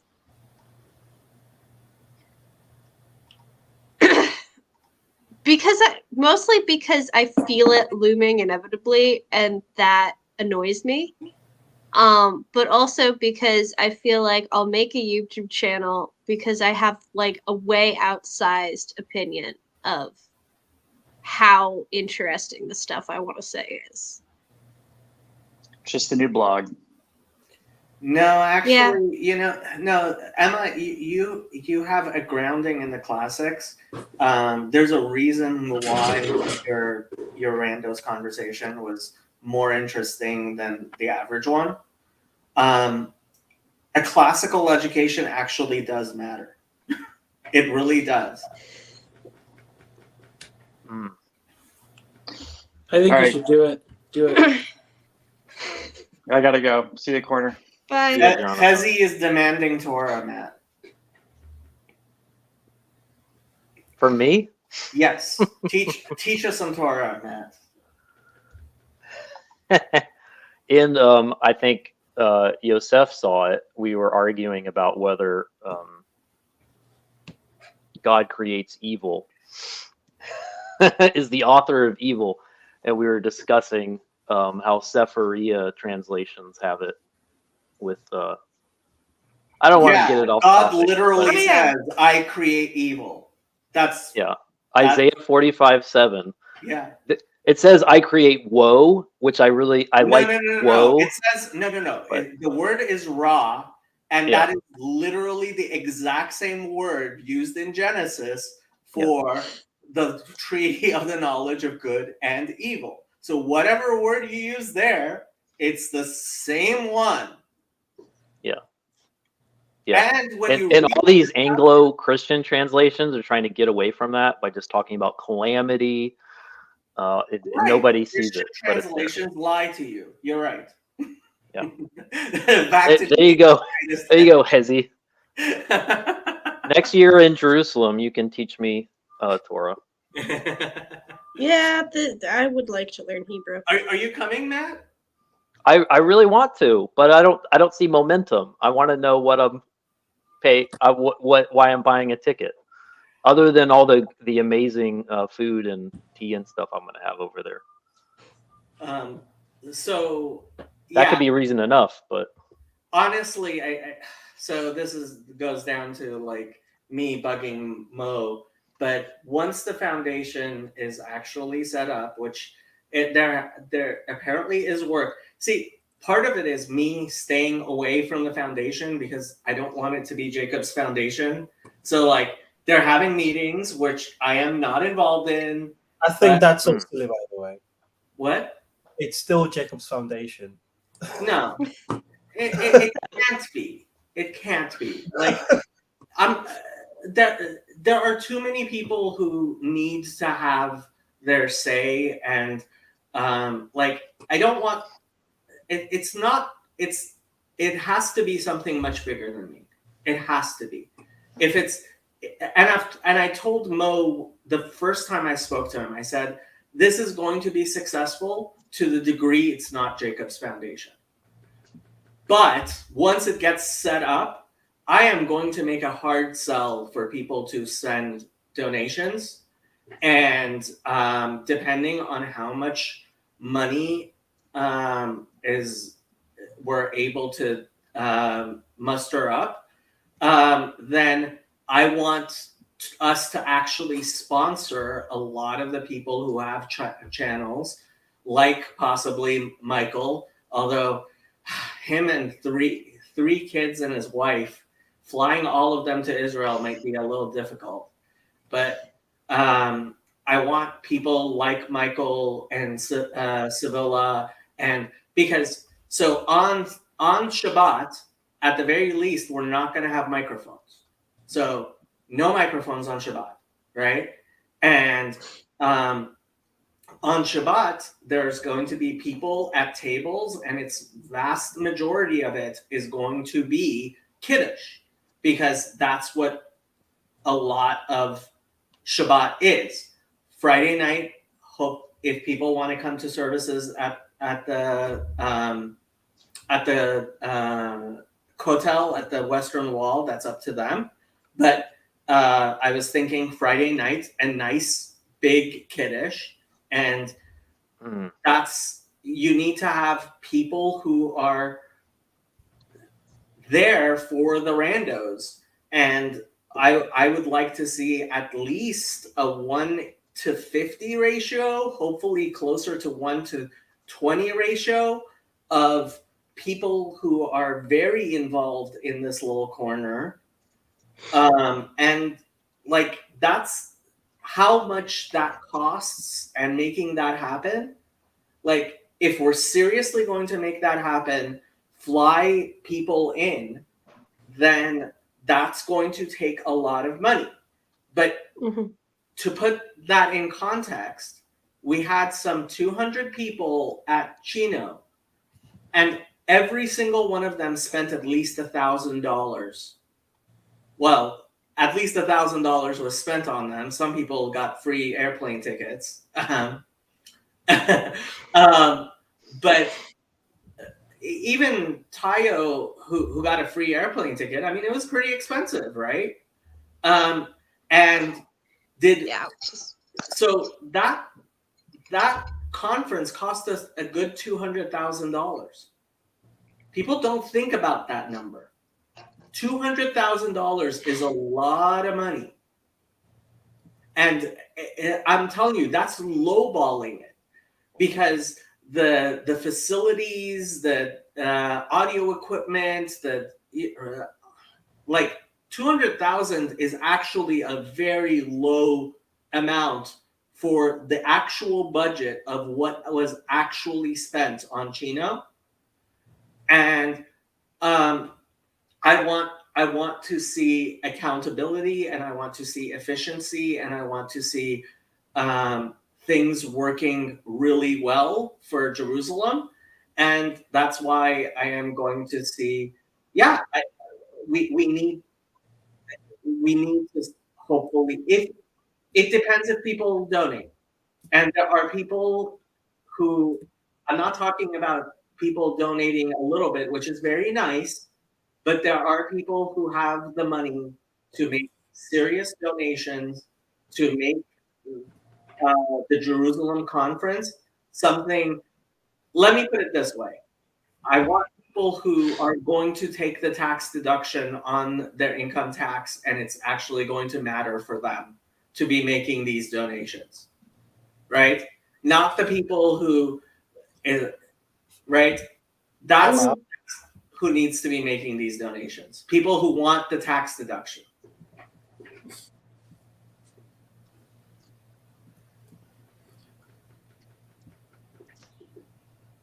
Is it set up as a 501c3? Yeah. That's I guess what, you guys that's are what looking we're at. waiting on. That's what is happening. And it's great.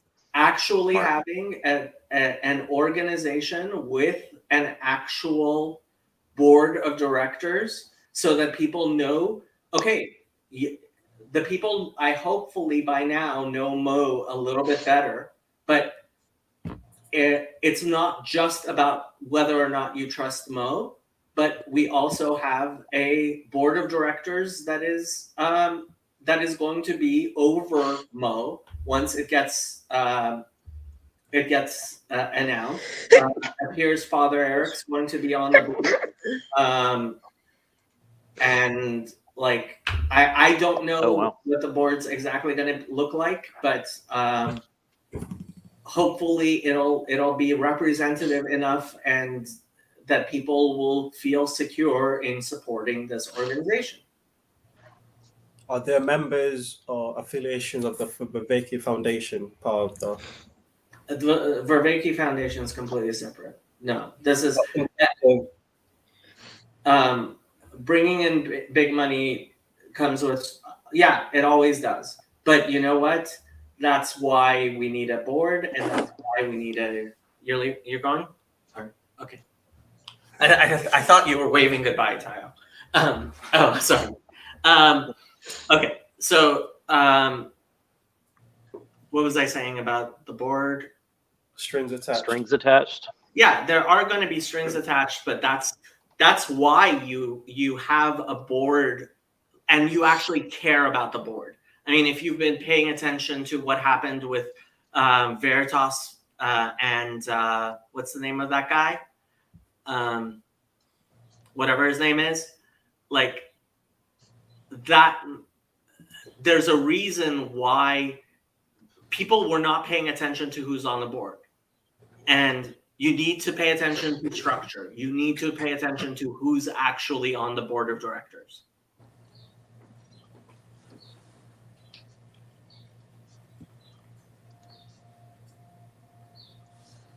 Say something, Michael. I probably should go to work. I mean, Work? yeah. I mean, I'm doing the part where I sit in an office, but I have to go drive around to do things. So, Nice. But Thanks for chatting with us. yeah, it was Yeah. fun. Thanks, Michael. Mm-hmm. I'll talk to you guys later. Talk to you later. This whole being a father and having a baby and like real life thing is keeps people from being as involved as I am. Mm. Emma, I'm interested in your classics education. What do you what's your area of interest? It's kind of like right now it's been kind of late antiquity / early medieval because that's an extremely permeable border that no one like can pin any one area. I've been looking at the sort of early development of like early Christian education and medieval liberal arts education and what that was actually like and how that developed. And then my thought process, although I haven't actually like done it yet, is like what can we maybe bring back? Like what does it have to say to us today? Are you thinking like what you could bring to like a classical Christian school education or that sort of thing? Or I guess you're thinking more broadly than that. Right now I'm kind of thinking more broadly than that. With the whole like modern classical education movement, I kind of want to help give it some more structure and like pin things down. And even if I just like publish books or something that are more, or a book that gives more context for what classical education was like back then, Cool. I think that would be really useful. Just sort of structuring the modern movement, because it's been bugging me because it's so like all over the place. What is there a sense of like what the Catholic perspective is on classical Christian schools? I just asked because I mean Reformed Protestants sort of like it a lot. To Catholic, there's yeah. I mean, personally, I think any like decent Catholic education is at least half classical, just because of the way you view like people and the way you view what education is for. I don't know about Protestant. It might be closer than I think it is.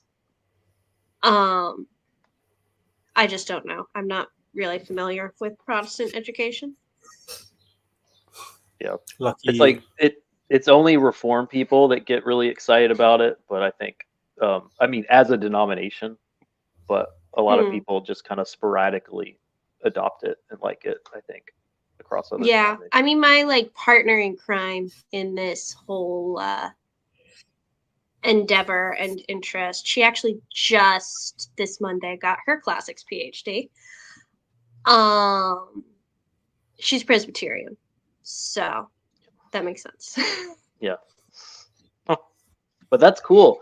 Would that all of us were looking into classical Christian, to classical education more generally.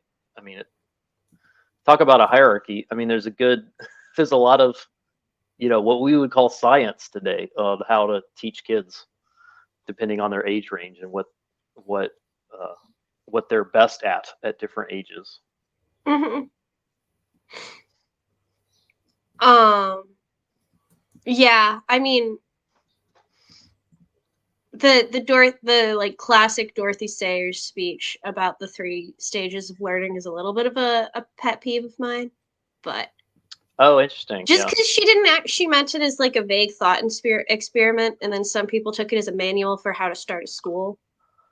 And it can get really forced and awkward if you're sticking too closely to it, because while there is some truth there, it's not like, it's more a like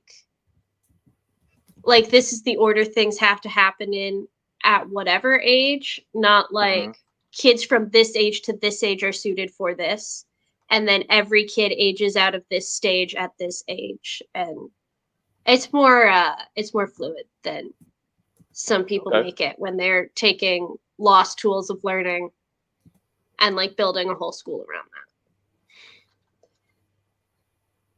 that. This is why it's awesome you're exploring this at the highest academic level, because there's going to be a lot of people like me who just assume that it's that we got to apply it like it's law, but you're saying it was just more of a thought experiment, I guess she was saying in a speech. Yeah, it was like a speech she gave at Oxford once. And she didn't really teach at the like elementary school level or anything. Like ever. So yeah, I read it in college. As a like part of a project for one of my classes. I had to do a book report and I did Lost Tools of Learning. So there's definitely a lot of good stuff in there, but it's not the only thing you need. You need other things as well.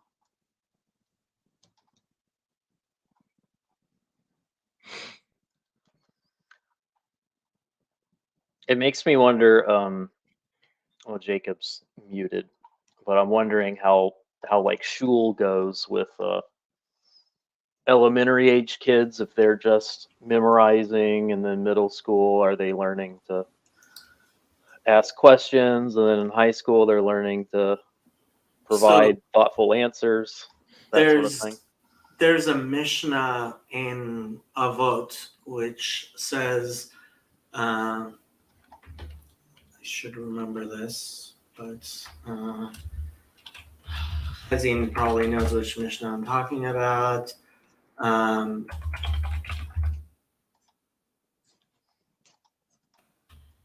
Sorry, let me find this.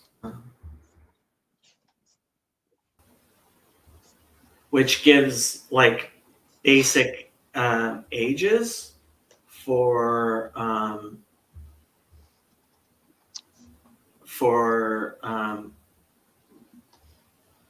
Yeah, like they're like kind of tracking with a cognitive development kind of framework in some way. Yeah. So let me actually pretend I am a YouTuber.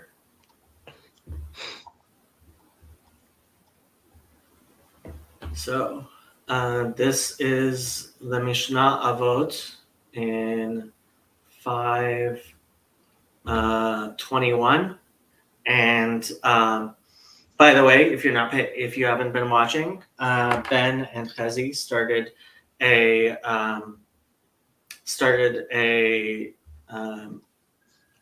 discussion of the Mishnah Avot, and I highly recommend all Christians do learn about the Mishnah Avot.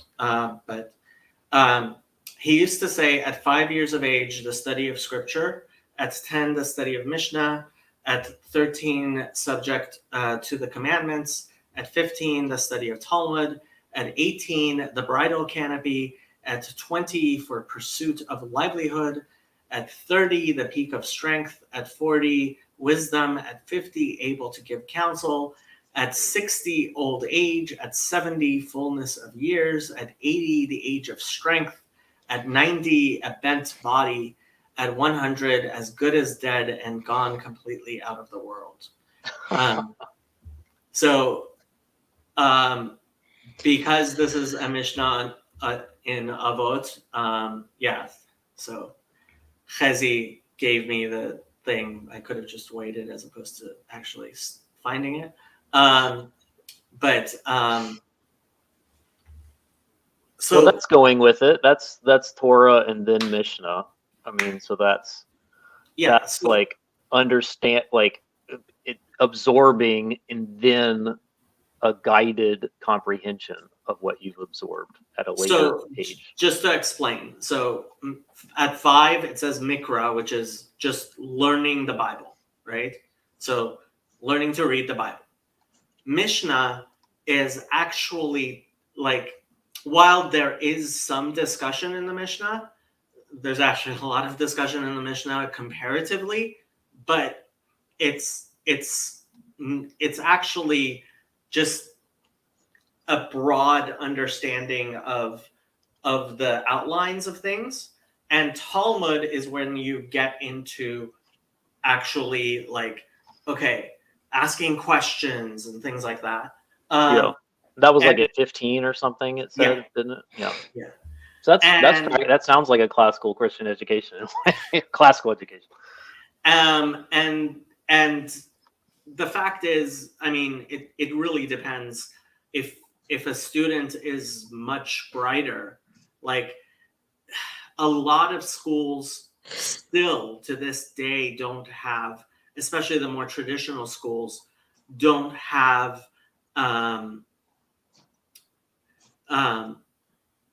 don't have official grades. Like everybody's together and there are classes and people from different, like you so it's more hierarchical than, like, more capacity to, like, go to the top than I think a lot of like the German educational system with grades, which has become the American and the, you know. Chazi says, unfortunately, it requires much memorization, which is always hard for me to watch my kids do so, because Chazi dislikes memorization for some reason. I don't understand. Oh, I was wondering if it was because he already knows it so well, and it's like, it's so slow to watch people memorize things you already know. How do you guys memorize? I'm really bad at memorizing. Actually, that's funny because we discussed that. Ben and I do a 2-hour discussion every Thursday, and that's exactly what we were discussing yesterday at the end. And so there's a prayer that religious Jews say 3 to 5 times a day, every day, or at least hear, you know, and for a good 10 years, I was pretty much saying it every day, 3 times a day, like not on Sabbath, so 6 days a week, I guess. But I still don't have it memorized. I feel like you do. Deep in the recesses of your brain. I mean, I definitely recognize it. And I definitely like sections of it, especially because unlike a lot of people, like I've always, in order to memorize things, I have learned the actual meaning of them. And there are plenty of people who memorize things, they don't really know what they mean. That's me. And I think people who do it that way have a much larger capacity to memorize things that, you know, they may not understand it at all, but they have it memorized, and that's just not the way my brain works. Some people can memorize by sound rather than like by meaning, but I also have a harder time just memorizing by sound. And if I pick up most things kind of automatically and instinctively, so whenever I run into something that doesn't work for, like Greek vocabulary, I have a really hard time like actually memorizing it on purpose.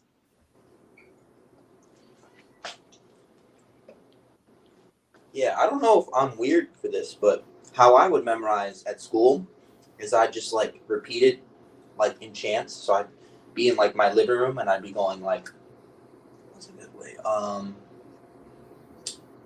Now I forgot all the words. Like al pastor, beef, al pastor, beef, al pastor, beef. Just over and over and over and over again.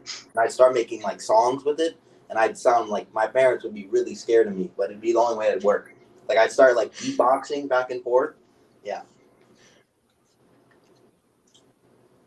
Yeah, so I mean songs. A lot of people used to, you know, singing used to be it's a very effective way to memorize. Well, the Mishnah is actually a mnemonic poem, and we chant the Bible.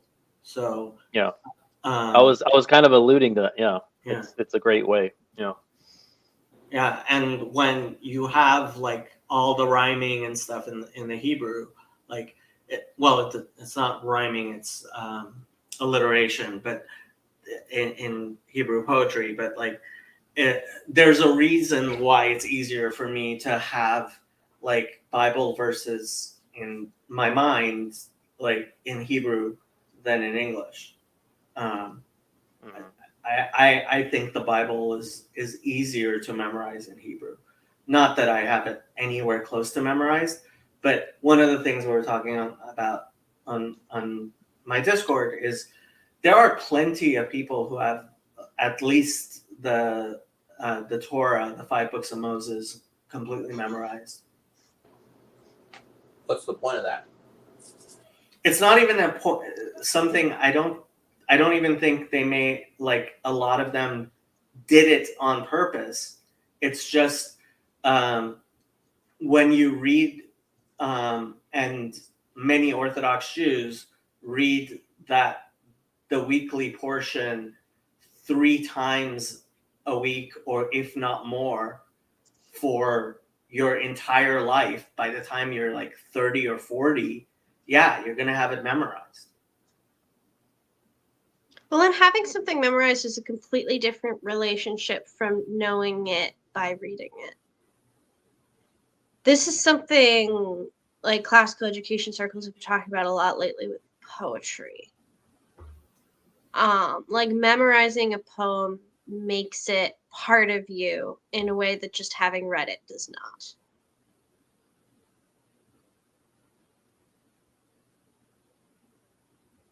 I don't know how to explain further. I'm sorry.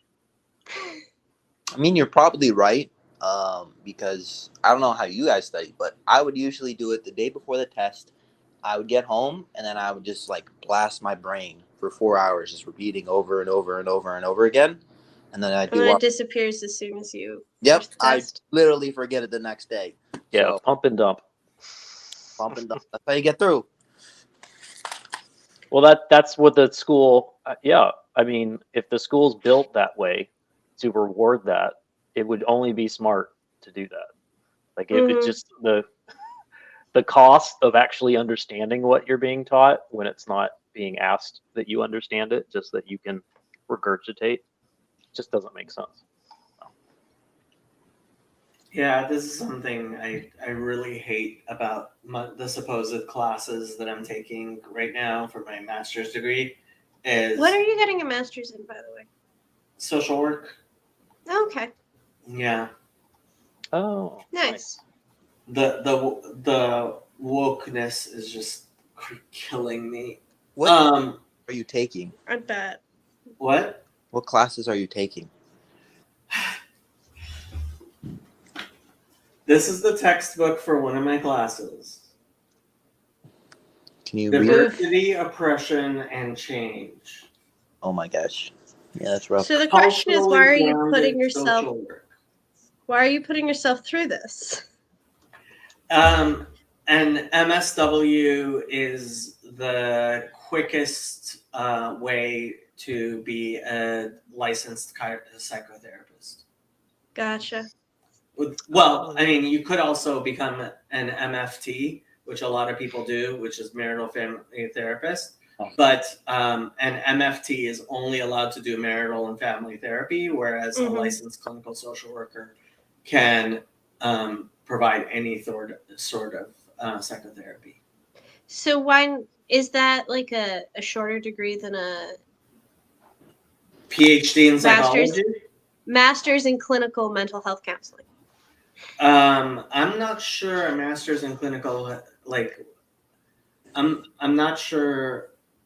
Yes, a master's in mental health counseling or exactly whatever it is. I forget exactly what it's called, but it's what Colin's doing. Is it as broadly all 50 states accepted? Because when I did my research, Possibly not. yeah. When I did my research, it was a little like, yeah, if so the vast majority of all psychotherapists in the United States So there are more licensed clinical social workers than all other mental health workers combined. Yeah. I mean, that makes sense. Um, When you don't I- swim against the rivers of woke indoctrination, life is a lot simpler. yeah.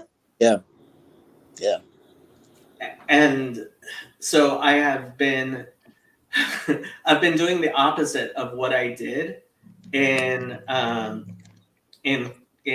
college when I was in college before, which is argue against the woke and stuff, and like be the person who's constantly doing the arguing. And I'm doing the absolute opposite, which is I am sarcastically like being uber woke. And I, to some extent, I would be happy if my my professors recognize that, but A, they haven't, and B, I'm a little scared that one of them's gonna Google me, and but not scared enough that I am going to take down my Twitter and YouTube channel. Yeah, it's okay. They can't understand sarcasm. Well, the problem is the problem is like on my channel and on my Twitter, it's very clear that I'm not woke. Mm-hmm. So Debatable. No, really? Well, you're not pro-Israel, right? this is very true. Yeah. So if you're pro-Palestine, That's true. That makes you at least a little bit woke. Who said I'm pro-Palestine?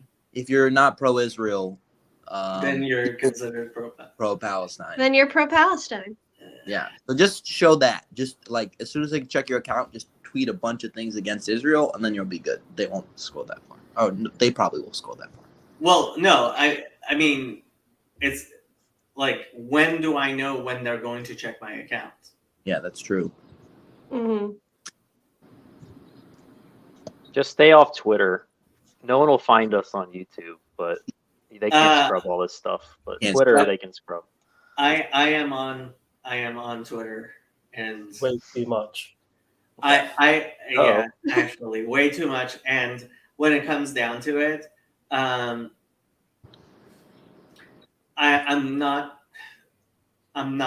I have a limit to how much I'm going to let the woke be woke and dominate me. I had a class in college, which was like a total battleground because it was a liberal. Because I went for a computer science game design degree, and basically we had like a, I think it was like art in video games, but it was just like a big battleground because all the like gamers were conservative, and the teacher was super liberal. So all the time, back to back, there'd just be gamers being like, "I disagree with that. I disagree with that." And Why are there political issues coming up in a game design class? exactly, because you have to play games queerly, is what I was told, and that basically speed running, because it's not the norm, is playing games queerly. So you can be queer too by speed running. So if I'm a speedrunner, then I'm technically queer. Speedrunners are gay, confirmed. Speedrunners are gay. Confirmed. Confirmed. So Chazi brought up the fact that so in traditional yeshivas, they don't actually really have people writing papers or anything like that. It's just a test, and so ultimately it's just a test. So like, and it's an oral test. It's not a written test. And so your finals are just a rabbi asking you questions, trying to figure out if you know what you're saying. That's fun. That sounds like a dissertation kind of situation. Yeah, Which is cool. dissertation defense. Yeah, Mhm. yeah, that type of thing. I mean, my grandfather likes to talk about how he did all his medical exams orally. That's 'Cause cool. he went to med school in Italy. I like that. I And mean, they how clinical they can still you did get? oral You know? exams, Mm. or they still do oral exams in Italy. Well, I'm actually gonna let Tayo take over the stream because now I'm tired enough. I might be able to get a few hours more sleep, and I have to do stuff. So Wait. you guys have fun, and Tayo, it's completely up to you if you want to let Claire into the room. But my Really? general rule is my general rule is We'll fix her. We'll shut it. she has to turn on her camera, and she refuses because we all know she's on several streams because she's not a single individual. She's a persona run by an organization. Yes, But- we all know this. Bring out the We cross. all know this. Bring out the But whole water. Exactly. Well, it's yeah. Tayo's stream now. You guys have fun. Thanks, Hi, Jacob. Jacob. Good night, Jacob. So, just to clarify, the reason the stream started is because Jacob was tossing and turning at night, thinking of Paul Vanderklay and the Synod. Correct? More or less, I think, yeah. Okay, Seems that way. he was having Framing. this nightmare. Gotcha. He Yeah. woke up, yeah. It must have been like 3 a.m.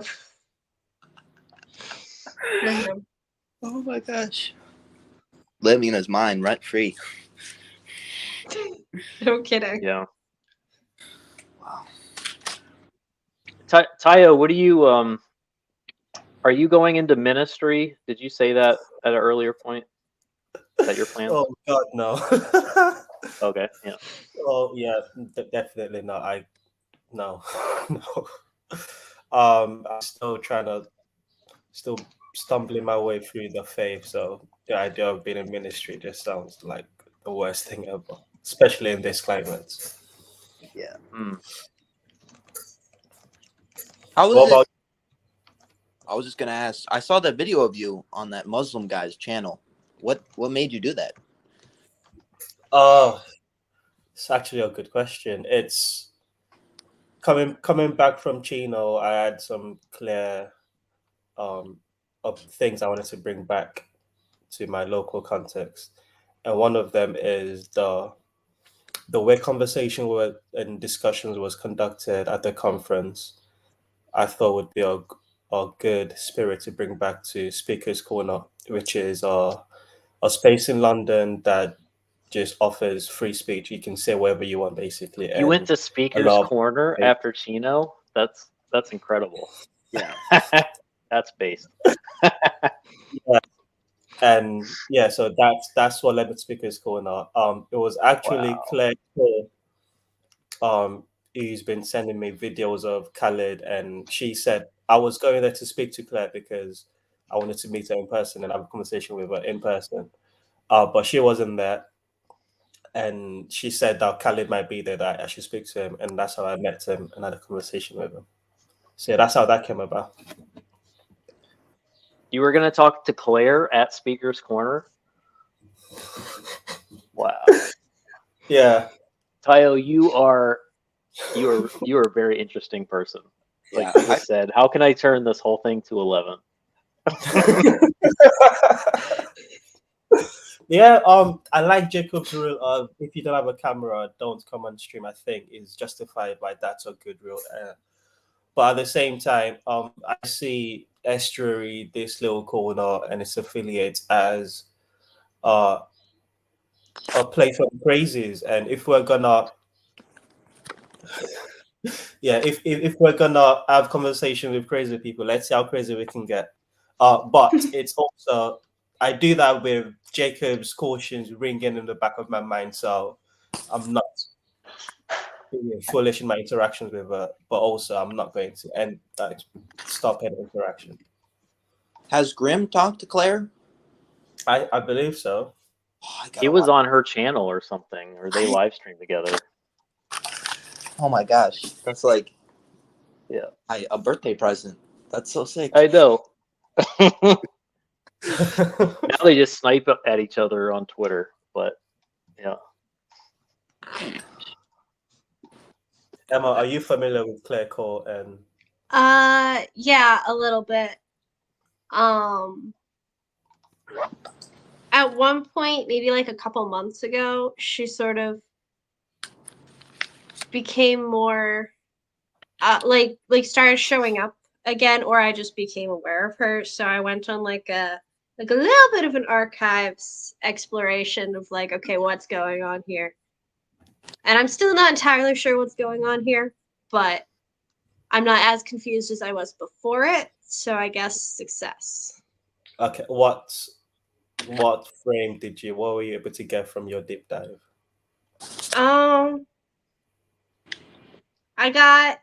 I watched one of her interactions with Mark. I think the like relatively recent, like long one.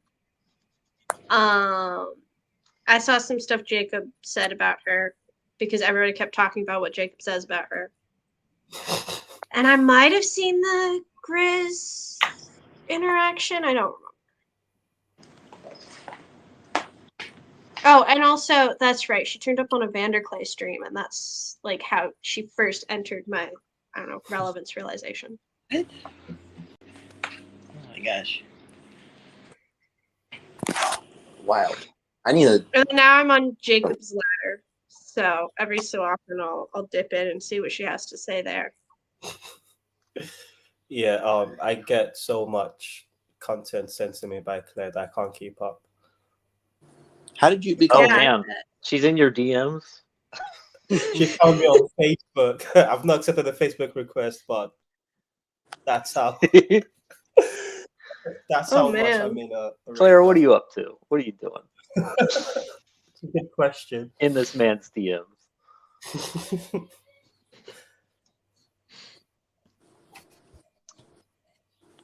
I will keep this stream going till for the next couple of hours, but I might not be as active because I'm also working. So, Matt, I'll let you conduct the stream.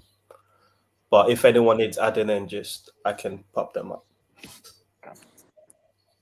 Cool. Sounds good.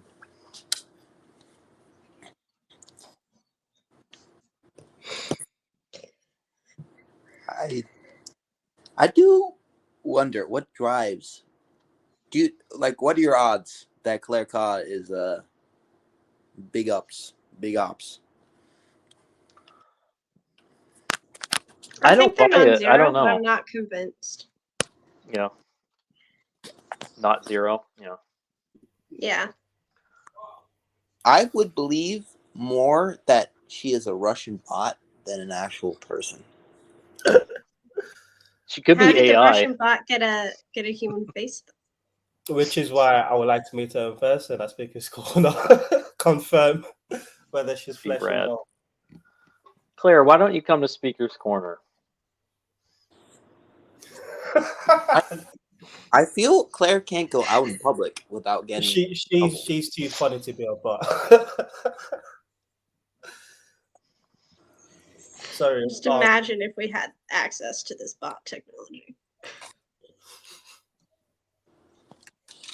Oh, I guess I might be meeting Claire on Sunday, according to you. Uh-oh. A message in a private chat. I look forward to it, Claire. We can have a conversation now if you turn on your camera and you can jump on stream. That can also be done. Yeah, let's pregame it.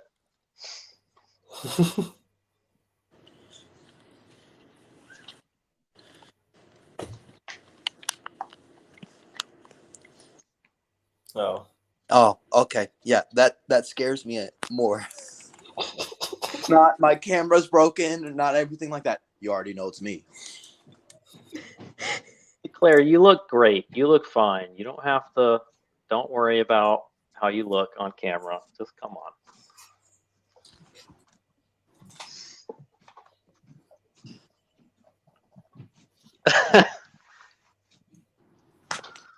All right, let's stop interacting with her because this is how she always does it. Just cut her Yeah, thumbs she's up, happy about. She loves Yeah. the take Yeah. Gotcha. attention away. So Taya, what do you all right, I can't ask. When are you going back home? Which home are you referring to? Where are you from again? Oh, probably British, can't. Nigerian. No, that's fine. I'm Nigerian and British, so I'm currently in one of the two places I call home. I'm in England right now. Gotcha. Jacob said I thought you were Caribbean or something. You had the accent seemed Really? That's yeah. It's a Nigerian accent, Lagos. Oh, neat. Okay, that's my ignorance. Yeah, that's fine. how's the surf over there? I heard it's good. Where? In Nigeria. Yeah. I wouldn't. I don't know. It's not a big part of the culture, Okay. but I'm sure there are people that do it. But I wasn't aware of them.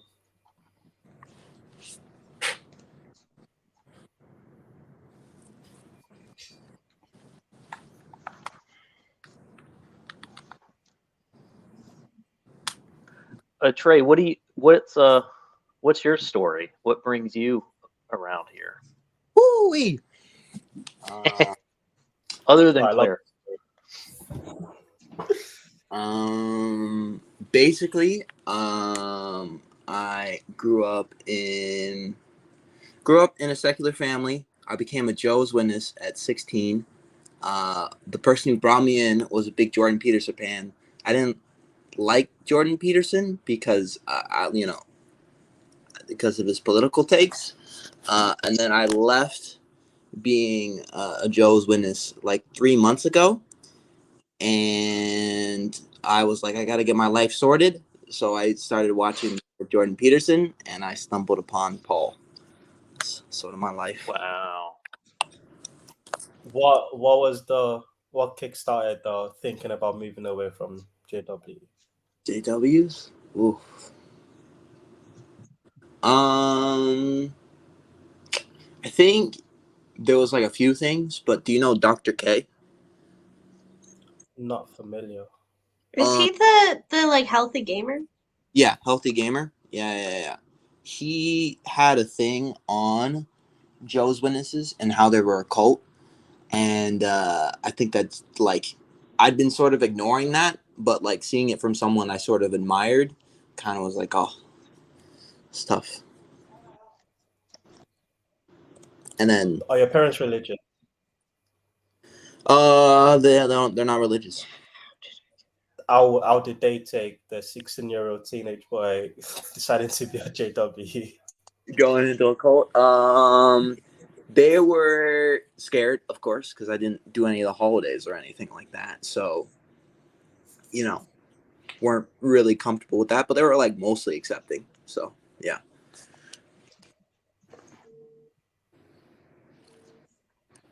Yeah, I remember over at Chino or Anna Chino at the campsite, you and Anthony were having a conversation and comparing notes about being a JW, being in the JW, and all of that. That was very interesting to me. Yeah. Me and Mormons actually surprisingly have a similar experience. Not with like theology, but like day-to-day life. I notice. There's I bet. Like being people assume a lot, right? And you have a lot of the language, but you're trying to figure out how to distinguish. Like don't just put me in the same bucket as those people, and yet, yeah. Mm-hmm. Well, like for example, one thing that like I think like for example, weird things that are similar. Like there's a video which I recommend where it's a Jehovah's Witness and a Mormon comparing teachings, and it's pretty interesting. Like one thing I was surprised about is like there's a big emphasis on like having a midweek Bible study. So you and your family all get together and then you go over the Bible together. and Mormons have the same thing. And I'm like, that's interesting. Like I would not.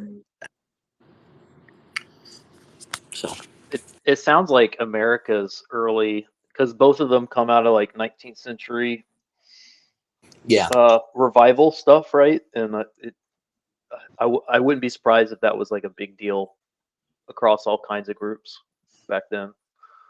yeah. You know, it's actually interesting. It initially there was 3 meetings per week. Now there's only like 3 services per week.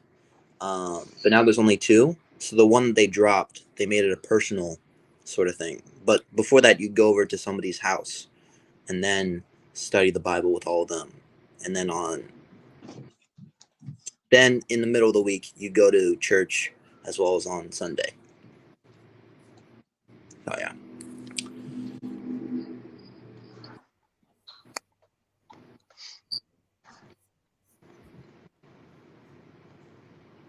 Has Jacob ever talked about, or have you engaged like the Jewish folks in this corner about the word Jehovah?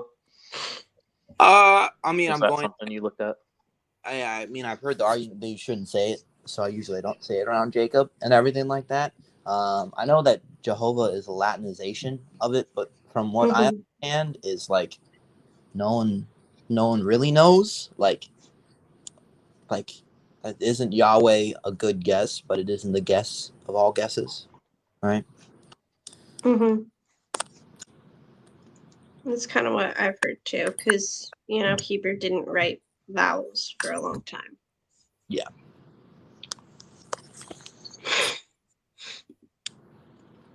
Yo, Gavin. Sup, Chad? Oh, Chad.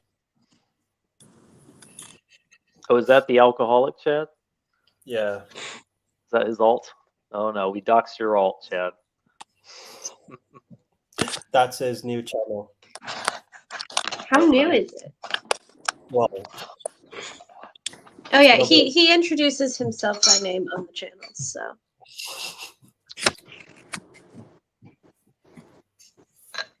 I had a great conversation with him about like education in Hillsdale and stuff at the campground. Actually, it was really nice.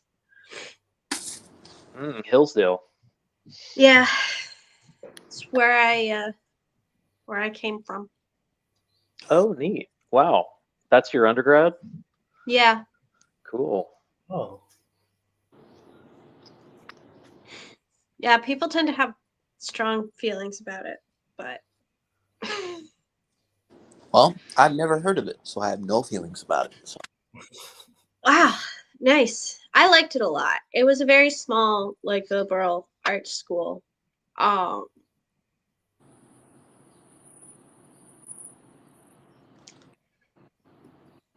It leans pretty conservative and Christian, especially like public facing, but on campus there's a lot more like free conversation, diversity of opinion than the public face sort of looks.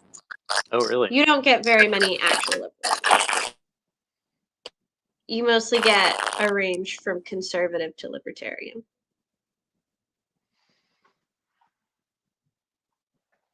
That's fair. Every school's got a brand, right? So. Yeah.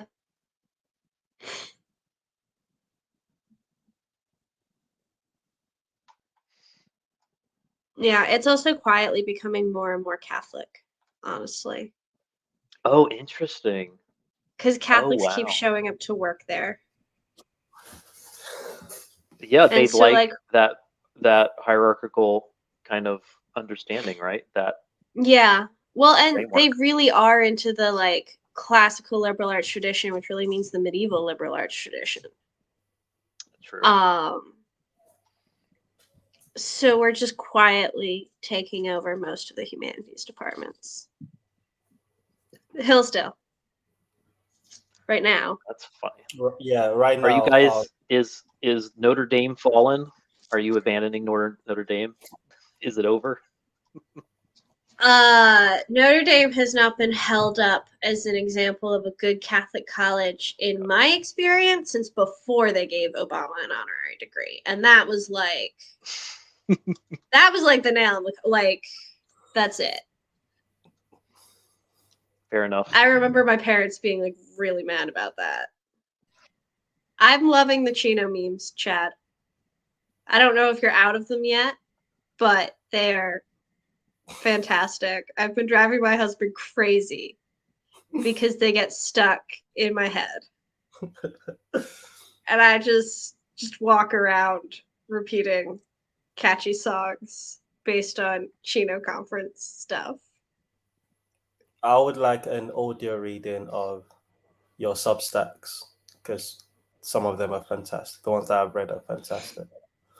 Oh, that would be a great idea.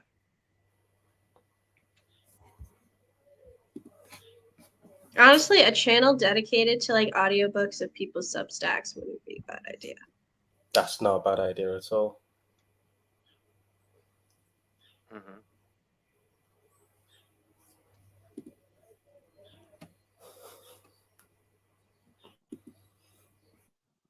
It's fun. You guys were at the first conference that I can tell where there's like genuine, massive. And I lost my place. There's a pandemic of FOMO, Hmm. which is cool. There you go. Hopefully, I think I get the impression that it's going to continue on into. It's going to snowball into other things, Might. not just Speaker's Corner. Yeah. Maybe. Speaker's Corner is really interesting. Coming back from Chino and my first, because I've been meaning to go Speaker's Corner for a while, just knowing that I'm involved in this online. And Speaker's Corner is a real life space dedicated for conversations and such. So it's been on my mind, but my knowledge of it mainly from the Muslim, the Dawas that pretty much monopolized it, and that's where they get all of Mohammed Ijab, Ali Dawa. Those are the guys that are like the known as Speaker's Corner, and the conversation that they engage with is still very much in the debating new atheists, let's compare propositions conversation that they're still having. So I was a little bit worried about going there, but there are people there that are willing to engage in, like, at least attempt some kind of dialogue where they're not strawmanning you to the way your views represented in their religion or their worldview. It sounds interesting. And yet, you got on someone started recording you, right? And then it sounds like you got on a channel. And was that still a conversation, or did you feel like there started to become a shift? It became more performative. The Khaled, it was on this stream. It's actually the reason why I joined this stream. Our conversation was very much a conversation. He was asking me what I believe, and I was asking him what he believed, and then responding rather than presuming to know what his beliefs were and then going on the attack. So there, but initially I was dragged onto Nice. one of the Dawa's channel, and he wanted me to explain why God would need to be breastfed. That was the big conversation that I wanted to have, and not so much listening to what I make of it, just telling me that it doesn't make sense that God needed to be breastfed. And it's really like you get their fans surround you, they sort of engulf you, and you're there, and there's like 5 different cameras facing you, and you've got this Dawa trying to be intimidating towards me, which I found hilarious. I laughed most of it off because it's like, this is such a show, and there's no conversation. You're not even listening to what I'm saying. You're just doing this to perform for your audience and say, oh, we got a dumb Christian to make fun of. And it was fine. That was my first time there. The last time I was there, I actually met a Greek Muslim who flew to London just for Speaker's Corner and a chance to speak to these Dawahs. And that he and That's I, cool. he was having a debate with a Christian, and they were having the usual debate that goes nowhere. And I was like eavesdropping, and I sort of like stepped in, and he thought I was coming to tell him why Christianity is right and why he's wrong, but I just came to ask a question, and that sort of took him back. He was like, "Oh, interesting." And we spent the entire day together. He told me his story. We went for food at the Egyptian restaurant. He's an Egyptian living in Greece, trying to practice Islam in a country that's very much anti-Islam because of the Turkish thing. So that was an interesting conversation, and yeah, that was birthed from him debating a Christian and me just, oh, Claire, you gave yourself away for a second. I saw your camera come on. Are you gonna grace us with your presence? Just a glimpse for a second. Oh, come on. Such a tease. Yeah. It's like I went to Speaker's Corner in like 2019, and I was just like, I remember chatting with just a guy at my shoulder, like about, I don't remember what. We were just like commenting to each other. He was a Muslim guy, and we were listening to someone else who was up on a pedestal somewhere. And then it quickly turned into like people sniffing out what we were chatting about, and then doing the whole cameras and the circle thing. I found it fun too. It's funny your disposition. Like, you were either incredibly, I had my brother-in-law there, and I think he was very uncomfortable, even though he's a missionary in East London, but he found that approach to be very it feels like there's a lot of hostility going on. Yeah. But to me, it just felt like it looked like it just became such a clown show when you're standing there. It's like, oh, come on, guys. I can shake hands with you guys afterwards. I know what you're doing. Like, we both know what's going on here. So let's laugh about it and go have tea after or something. Exactly. Maybe that format changes, if you're getting better conversations there, and I have to believe that there's going to become a burned over district in a sense where like that, like owning each other kind of debate format just gets boring for people. There's only so many years you can do that. It's profitable. That's they're feeding their usually YouTube audience. I mean, the guy I met flew all the way from Greece because the show was so impactful on him, and it's a main part of why he's Muslim and how he's being Muslim.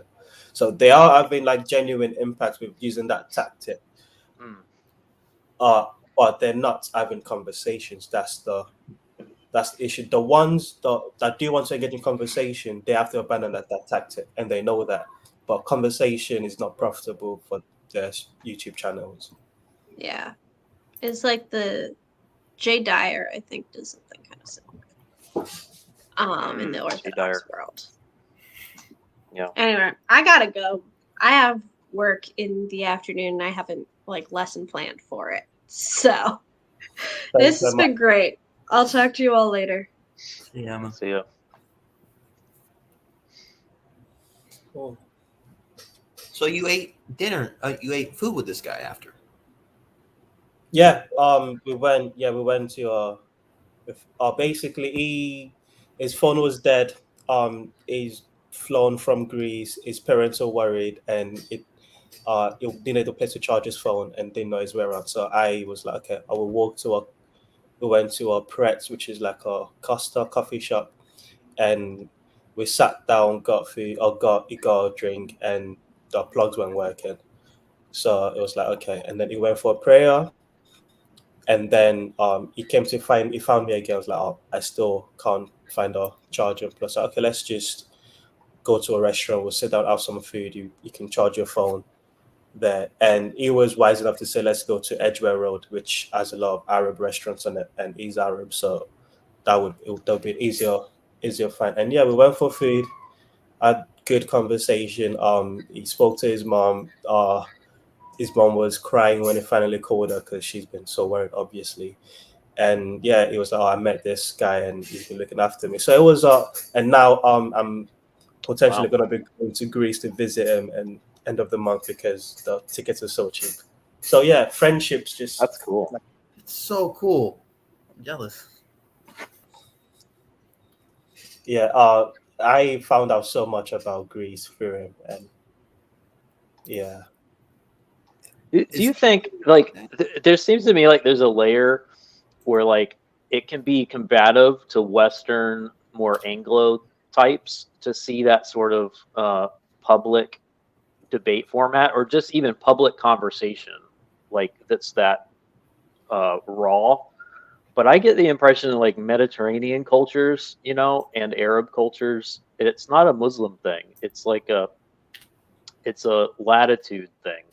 That's a Where- good point. Where it everybody like that's kind of how you demonstrate that you respect someone by yelling about what you believe and disagreeing with them publicly.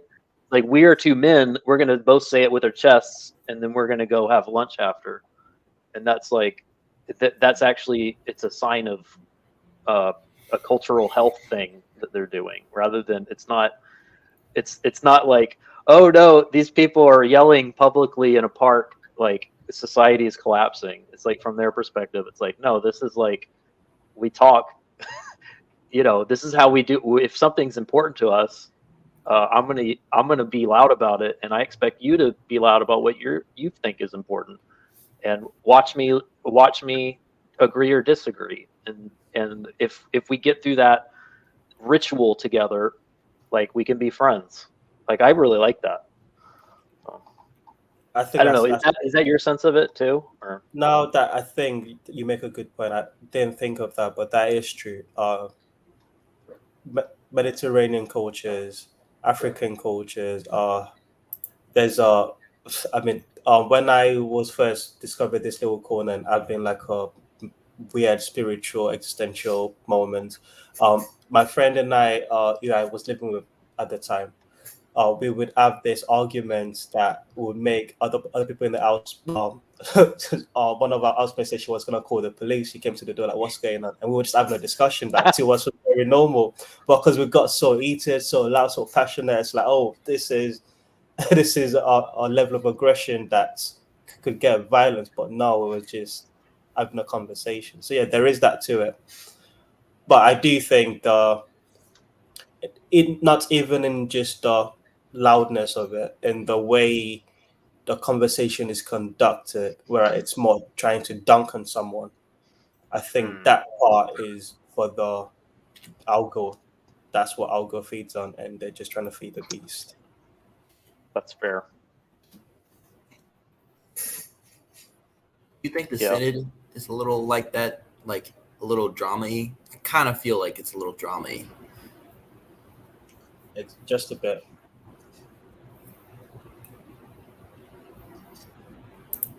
Yeah.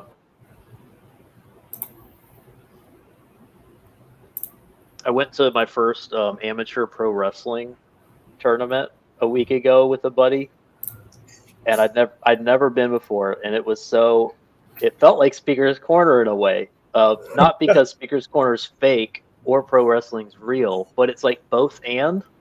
You know, where we're exploring something authentic together, and the audience is like as much a part of the scenario as the people who are the main characters, you know?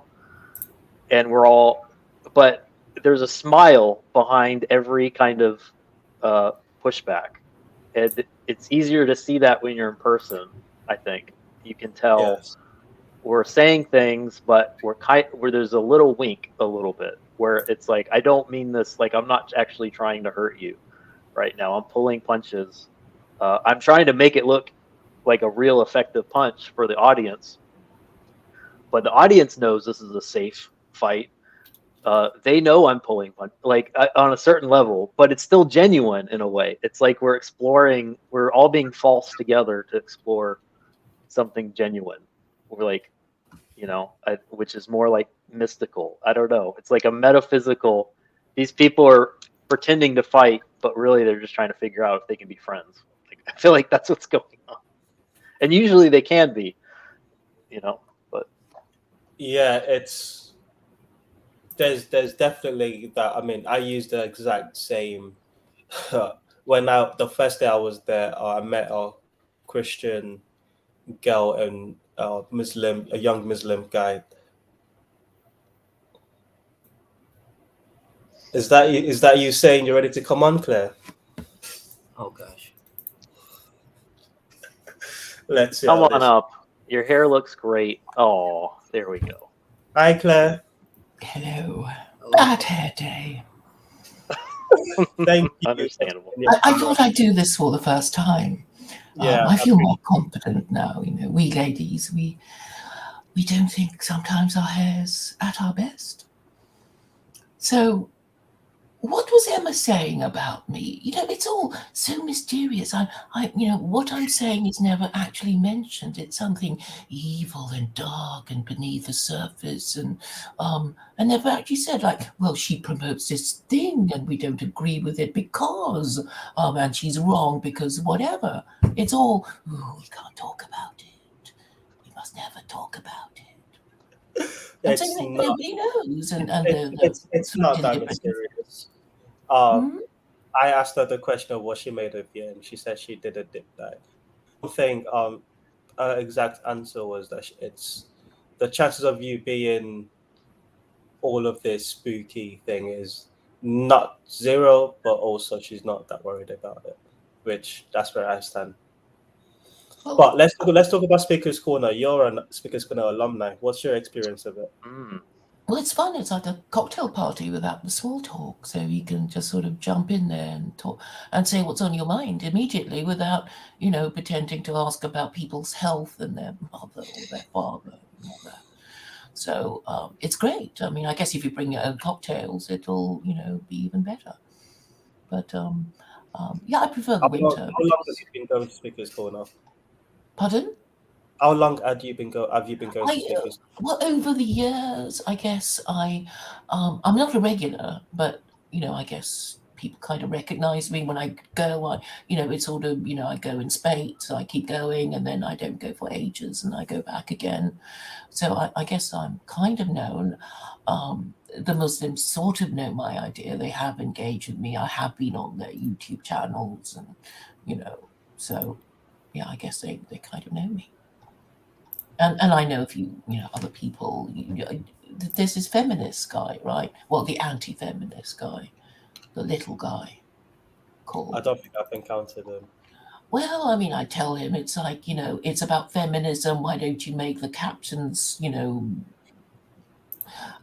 clearer, fewer words, so people don't actually have to come up and it's sort of like, yeah, I don't really want people to know I'm anti-feminist, in case they get upset with me or something. So, This is Emma's response to you. If you can see on the screen. That seems fair. Right. Yeah. That's Well, charitable. there's a book available on Amazon. It's not going to break the bank. It's only $7, $7. And you can get it on Kindle for cheaper. I've gone the cheap route. I've been listening to is the lady that's reading your book on YouTube?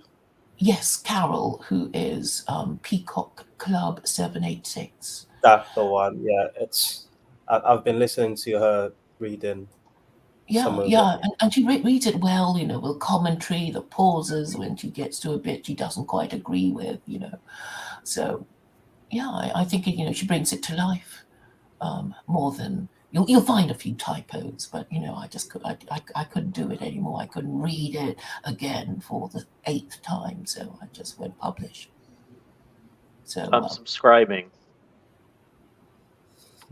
The Oh, Caliph of the United States. Is that Yes. the channel? That's the one. That's the one. I mean, she does explain it in simple terms, and I think she has a good sense of humor, and she can connect better with Americans than I can.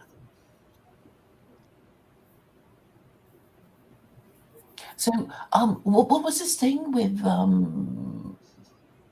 why was Paul van der Klee upset? He went to his younger son's graduation, and he was It's more to do with the state of his church denomination, and there's a lot of processing going on about what to do with the HSR, which is the Human Sexuality Report that the Synod put forward last year, and the church is just working through how to enforce it, I suppose.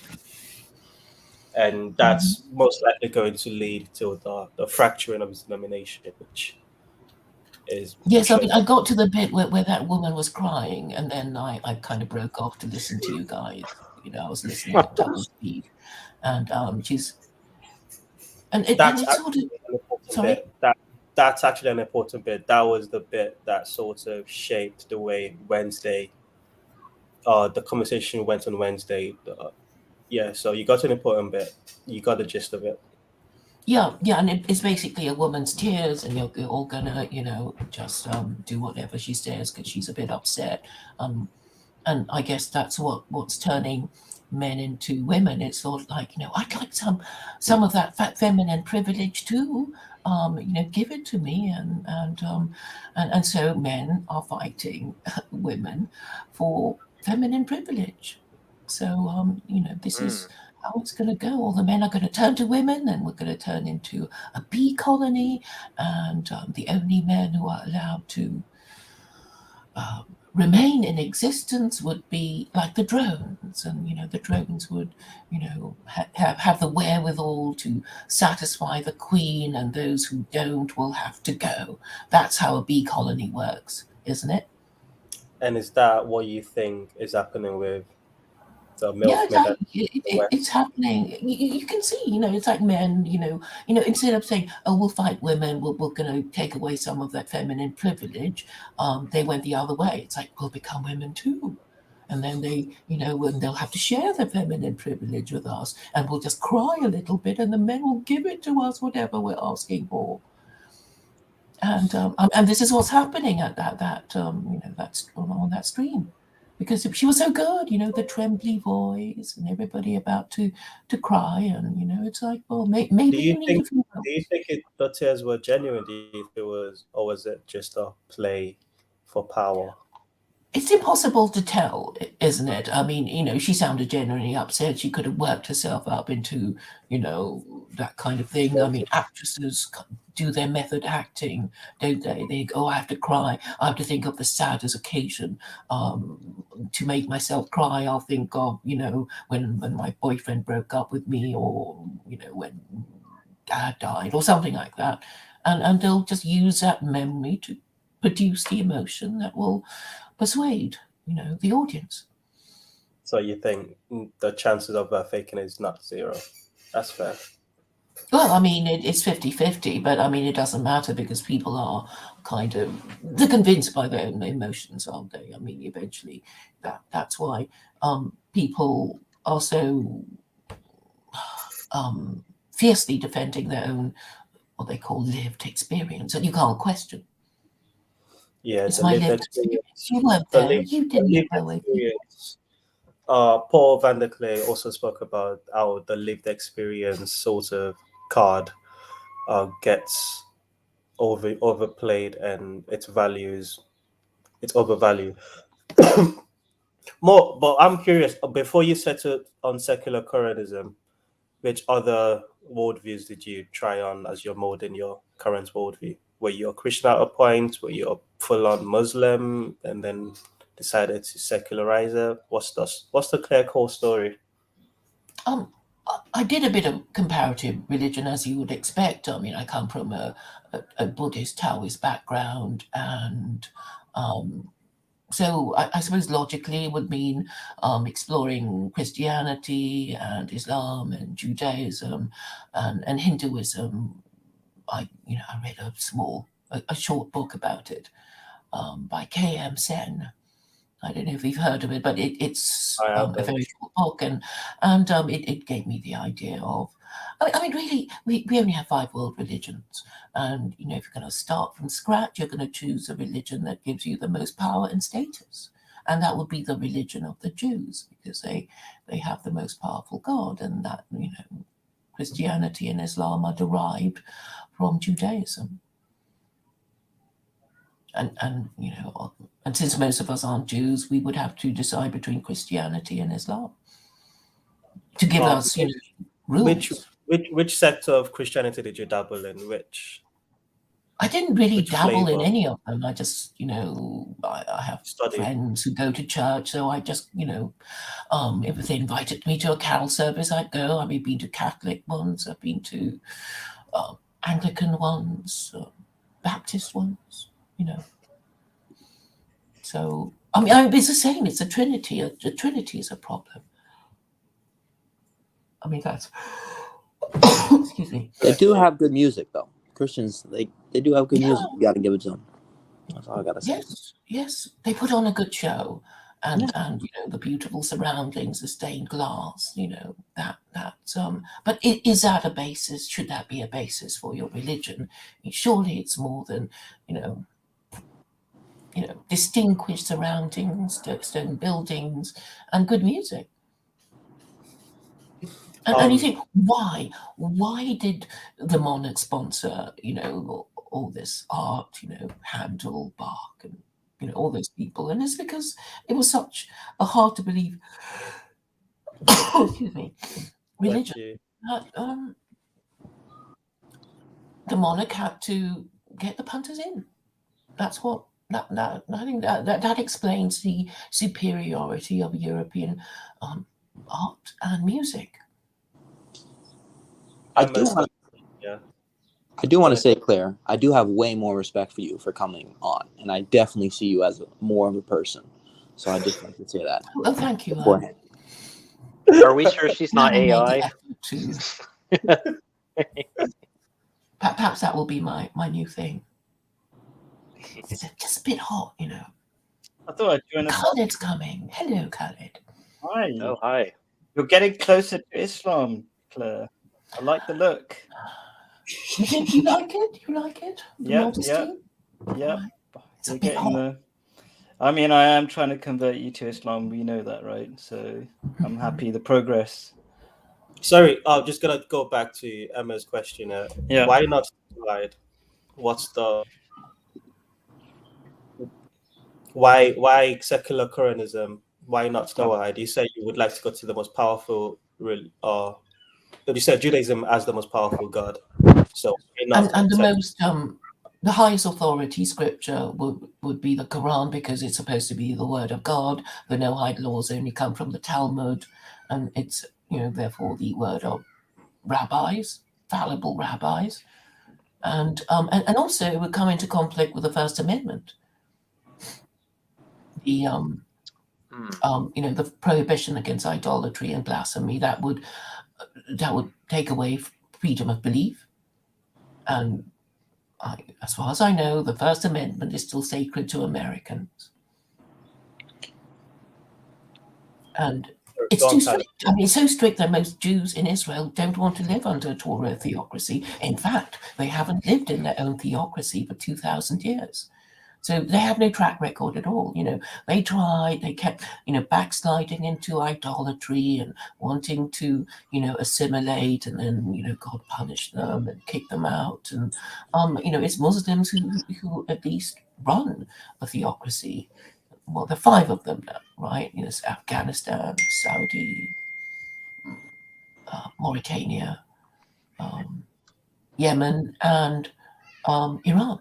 So 5 working Sharia theocracies.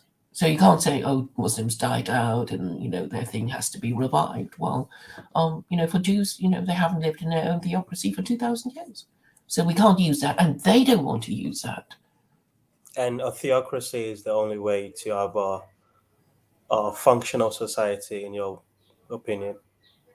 Well, because, okay, the problem now is that the legislature has total control over us.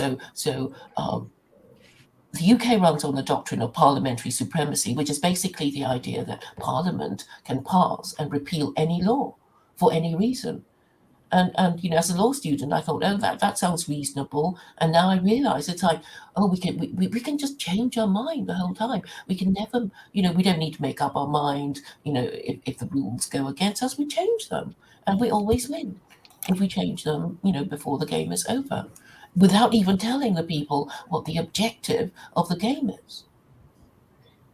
So basically, Parliament has the power of an absolute monarch over us, because it can change the meaning of marriage. It can change the meaning of, you know, so many words that mean so much to people, and they can change it. Hopefully, the Parliament are almost never united, and hopefully the different opinions in Parliament is a representative of the different opinion of their constituents. Now, that fails completely in practice. I know I'm right there with you in the same country, but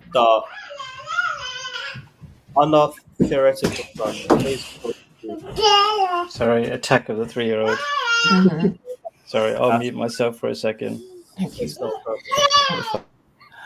But you see, this is a problem. I mean, in America, there's a book, I forget who wrote it now, but it's called The Administrative State, and Vivek Ramaswamy was talking about it. It's a bit where, you know, it's not even law, but it, you know, the government does do it to you. It just sort of brings in laws that were never the law. Like, you know, the UK, like when did it become a crime to post something on Facebook that somebody found offensive? There's no act of Parliament, or, you know, the hate speech act of Parliament. There's nothing like that. It's like suddenly, you know, we can't say things and we can go to jail, and there was no law passed. This is, you know, and they're going to say, oh, but the internet, it's a public space. But actually, and they're using the Public Order Act to give justification for jailing you, but you know, the public order is you know, the gatherings on the street, and they might fight each other, and the police might, you know, try and break up the different groups, and, you know, arrest them to make them, you know, not have a public order incident. But now they're saying the internet that we read and respond to in the privacy of our own homes is somehow a public space. And people can go to jail for saying insulting things. You know. Yeah, I know the case that you're referencing, and there has been overreach. A lot of people would diagnose that as part of the woke virus that's entering all different institutions. But you see it differently. Well, okay. I get my information from, you know, a whole bunch of people, and this actually I got it from a Pakistani who lived in Canada, and he was complaining as an immigrant to Canada that Canada was really an economic zone, and he was not happy about it because, you know, I guess people just want to live in a country where the locals are properly, you know, doing their thing, and I guess Canadian identity is a bit wishy-washy, and he didn't feel like he was living in a real country. I think that was, okay, I might be wrong in this interpretation, but basically, if you want to live in a country, it doesn't have to be your own. You want to feel like the people are real, and they feel like, you know, they're British or they're American or Indian or whatever, and you're really tasting the experience of living in their country, and you're not just sort of, oh, it feels like a hotel. You know, everybody's just passing through. Nobody knows the way to anywhere. You know, you can't. I don't know why people feel that, but that's what they do. They just want a sense of order and belonging. Or even if you don't belong, that other people do. Andrew, how you doing? How's it been, man? Hi, Andrew. Hi. Long time no see. But yeah, I wanted to talk to Khalid. Is that how you pronounce your name, Khalid? Oh yeah, I wanted to talk as well about something. I was waiting to jump in somewhere. Go on, yeah, go for Awesome. it. Have you got a particular topic? I like making content, like streaming it into. Is there any particular question you got in mind, so I can give it a title and start restreaming it? Sure, yeah. I mean, like this whole place we call like this little corner, you know. Sure. So, there's not many like Muslims in this little corner. Yeah. Mostly because like whenever they pop in, they think it's some sort of dawah thing, right? Like sure. like I do. Revisionist, But anyway, but I'm a whatever. bit more. Yeah, Maybe yeah. I'm a bit more subtle. Who knows? Not too subtle, Khalid. Yeah. Like. Anyway, Yeah, so yeah. what was the topic that you were thinking of? So I'm about to turn it into a title, restream it. Yeah. Just like, you know, how did he get in here? Like, She brought me in. what? Claire. Yeah. Claire, of all people? We're all friends of Claire. You don't know, you're the odd one out. We're all friends of Really? Claire right Okay, now. Crazy. Behind the scenes, she's controlling everything. Don't worry. It's Claire's corner. We're just living in Yeah. it. Yeah, exactly. I mean, was that your question? Now you got the answer. Claire's running things. I did not know that secular. Yeah. Yeah. Right. You didn't. Muslim world. How did you meet Taya? Because Claire told Taya about me. It's like Claire just running things, as I say. Really? Oh my god. Yeah. That connection. Dude. Well, it was the longer story is Taya turned up to Speaker's Corner last weekend, and Claire mentioned me. Is that right? How did it work, Taya? Yeah. Claire sent me a few videos that you've done with her, and she said that you'd be someone that might find interesting to speak to Speaker's Corner. And I watched your video. I went on your website, and I can see why she thought that. So I thought, when I saw you record, I thought, let me introduce myself. I mean, I'm shaking my hand. Shaking my head, nodding my head, in agreement, and not just because I like my own content, but I think we liked each other's opinions and we bounced ideas off each other. Like, we're both spiritual, we're both practical, and things like that. And we want to make a difference, and I think that was quite obvious in our last video in Speaker's Corner. Yeah, and your story, particularly the way you rediscovered your faith, sounded pretty much like a lot of the stories in this little corner of people that sort of deconstruct somewhat, and then it's a point that the nihilism wasn't productive and they just could not move forward in the current worldview, and found God in one way or another. I feel like there's a topic here, something to do with finding your faith or something like that. Yeah, I'm gonna go for that. Can we stick on finding our faith? You're the guy that had lunch with Tayo just last week. Oh, okay. No. That was. This isn't the Greek guy. No, he's in England for now. He's leaving soon. And then, how much of this little corner do you know, Khalid? Not much really. It's too tame for me mainly, but that's why I try to jump in and like say something serious. Like when I say something serious, like put yourself, get yourself in trouble possibly. Like, are you for homosexuality? Do you believe in marriage? Do you stand for something, guys? Here. I mean, we spent the first 2 hours of this stream talking about the CRC's homosexuality report. Okay. So, did anybody say what they stood for personally? Did they say people? Did anybody say, for example, this particular church you're talking about, that I'm beginning to understand? Okay, so they're saying, okay, if you're homosexual, you probably shouldn't be part of this church. Did anybody say they agree or disagree? It was complete agreement. But you speak of the tameness of this little corner. The tameness is probably because the conversation gets more nuanced. Okay. Then the usual, everyone just takes a proposition and let's see if we agree on our propositions. Conversation gets a bit deeper than that, than just comparing notes to say, this is what I believe, this is what you believe. Because most of the things we say we believe doesn't actually reflect in our behavior. And why is that? So that conversation, okay. Most of us are not dumbass liberals, right? Okay. All right. There's this liberal idea that culture in itself is a good thing, and that's just a dumb idea, and a lot of us don't accept it. Yeah.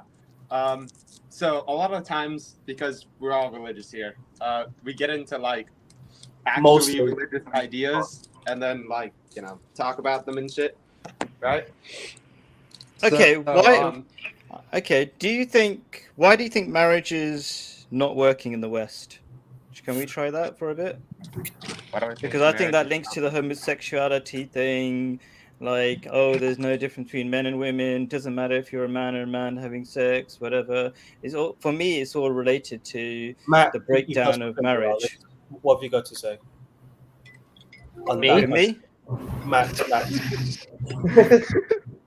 Matt. Well, Matt's a I Protestant don't know. here, so. Like, there's all these imported, I think, assumptions about what the West, like, how do we define us in relation to the West? And sometimes it starts to sound like there's these assumptions. It's almost similar to like there's the Ummah, and then there's the West, and it's like like all of us, because of our language, our ethnic heritage, the regions of the world we live in. There's like a vague sense of like Christianity or descendant from Christianity kind of framework. We can just draw this big circle around all of us in the West and say, why aren't all your marriages working? And one of the interesting things about TLC is that we're redefining what us is, and I think in really in like pre-modern ways, frankly, where we're just saying, well, like Presbyterian marriages are doing okay, or Copt marriages are doing okay, convert or born into it. We're having those kind of conversations, which I think is kind of breaking this monolithic kind of us versus the. It's particularly in the West. There's no way to like talk about the West and kind of say what's like we're saying it's them, it's those people who are having trouble. Sure. And maybe we are having trouble too. Like you look at Synod. I mean, frankly, okay, there's a civil war. There are denominations breaking up. Yeah. So but we would talk about that. We would say what's happening at CRC. Can we make it personal and let's go around? Who's married? How many kids? And what religious background? Yeah, let's put it up there, right? Come on, okay. You just want the content. Yep. You want the content. I like to keep it real. That's why I like speakers. Actually, I hate and we're keeping it real. We're keeping it real. All right, I'm married. It's level 2. We're 2.0 here. 2.0. I'm not sure. I think it's 2 on the Speaker's Corner is 1.0. Speaker's Corner has got its good and bad. You meet interesting people, and you've got a lot of idiots just trying to get attention. So, a bit of both. Yep. Yeah. Anybody want to stand up and say where they are, how they feel, like married, not married? Tayo? Not married. Not married. Why not? That's an important question. You're 32. Just added about 5 years to my gosh. I don't know. I thought we were. I need a trim or something. I need to shave. Oh, sorry. I just remembered it wrong from this morning. This morning nah, when we were talking. You're not far. I'm 28, so 28. Okay, I just remembered it that way. All right, yeah. Okay, and then I like Toyo. We had a really good, genuine conversation. We see eye to eye. I think you get why I'm questioning like this. It's important. Yeah. Right? It's I see where you're going, but this is what I mean about the more nuanced frame that we bring to this conversation. Now, we could all, most of us could say Christian, but that Christian is confirmed into a Coptic Orthodox church, which is an Egyptian church. So that there's that factor to it. So just the broad conversation of that's good. That's good. Let's just keep. I like that. I mean, Coptic sounds Orthodox. I love that kind of stuff. Like, does that mean you're gonna have 10 kids, Andrew? We'll see, man. I mean, like, okay. Hey, if you can. Have you found a good Coptic wife? You shouldn't have to. Like, the whole point of a good Orthodox community is that they should have a marriage department. Yeah, they do. Good. Exactly. Yeah. You don't want to go to some rubbish app like Tinder. You just get the worst of the worst. Yep. Right. So what does Braswell got to say? What's your background? I'm single.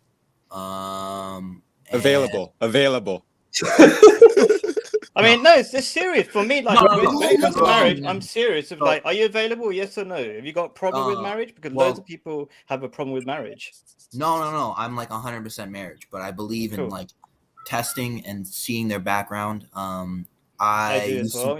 Yeah. I used to be a Jehovah's Witness, so they emphasize the idea that like know their family first, know their Absolutely. surroundings, see how they act. So I think I'd agree a lot. Like, I just need to find somebody who I can sort of. So see now that- you're not a Jehovah's Witness. You don't not. have the. So the good thing about what sounds like you have in Jehovah's Witness is that you got a close knit community that everybody knows everybody, and they can do a background check on everybody, because you can't do that background check person to person. Right? Correct. They're all, and most Westerners are drunk when they're kind of meeting each other, right? Because they're overcoming the natural boundary between men and women.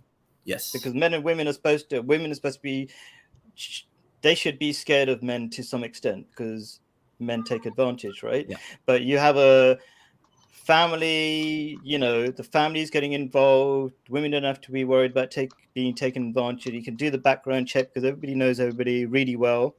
I'm an Ahmadi Muslim. I know all the numbers of all the families in our local few streets. We're always doing things together. Everybody knows everybody, sort of thing. And then in the wider community as well, Yeah. So yeah, what's your plan to get? I'm going to sound like your mum. Is your mum alive? This is actually appropriate for Jacob's stream, trying to get everyone married. So yes, exactly. There are so many people. This is a massive problem in the West. So many people not married, right? And for supposedly lots of good reasons, in a way, because people don't know how to be married. They don't know. Western women apparently don't. Well, I'd say Western women. Western men don't get it as well. The West, right? let's not be monolithic. Painting with a broad brush. That's what Matt was alluding to. Just saying. Sure, let's start with a broad brush and get to the finer details. But if we're starting with a broad brush, we miss the final details. That's the. All right, we got to start somewhere. Yeah. So let's start with you. What's your diagnosis of it? Is it what's your diagnosis of the West as you see it? Okay, essentially not understanding the difference between men and women, that they're completely different, right? And lots of things like not understanding the value of even your parents. Why does that all tie in? Because it's really hard to have children by yourself. You need your parents' backup to take care of them. You need a village basically to help you out. You need to know the difference between men and women, so you know your roles and do that best. I see an absolute mess of women going to. I'll just give you one scenario of the many, many things that are going wrong. Women going to work, they get so tired that they're not tired. They've got no time for their husband, no sex life, all about the career, and everybody's miserable and lots of tension and no time for each other. Doesn't work. And on top of that, you're going to be really unhappy. So what you do to make up for it, you buy, take drugs, you buy expensive cars that you don't need just to feel happy, right? So you're digging a deeper hole for yourself that you can't get out, a materialistic hole that you just start depending on. So if you don't have that, if you have spirituality, you don't need much to live. You really don't need much to live. And then life is easier. That's kind of my rough summary. So tell me how I'm wrong. Yeah. Well, I'm gonna keep interviewing you, Khalid. Go for it, man. This is where it's fun. Yeah. I mean, this is kind of off topic, but like most of us here in like Jacob's little corner are Jacob's little corner now. Yeah. Most of us are either like Christian or Jewish or some like Noahide or something like that, right? So a lot of us are interested in like some Second Temple Judaism and whatnot, right? And then like, because that's where Christianity and Judaism splits. But like with Islam, it's later, between Christianity and whatnot, and obviously there's Jewish influence because that's like later. I'm and not sure if I whatnot. understand because But- Islam, we believe in all the religions, not just Judaism and Christianity. I believe is Buddha was a prophet. I believe Zoroaster was a prophet. I believe like in the Well, but Mother Earth you're not religions. representing Islam. You're representing Ahmadiyya. Islam. Yeah, we've So got let's maybe. be clear. Just Yeah, like sure. we don't represent the West, we're not going to hold you accountable for what. Yeah, sure, you but know, just so you know, at Shia least you are know my saying. perspective. And generally, Muslims all believe that all people of all times have had prophets. So it's not Okay. really in contradiction with that idea. Okay. But Yeah. most But Muslims don't I'm- believe the Buddha was a prophet. Yeah, sure, sure. Let's be Yeah, fair. yeah.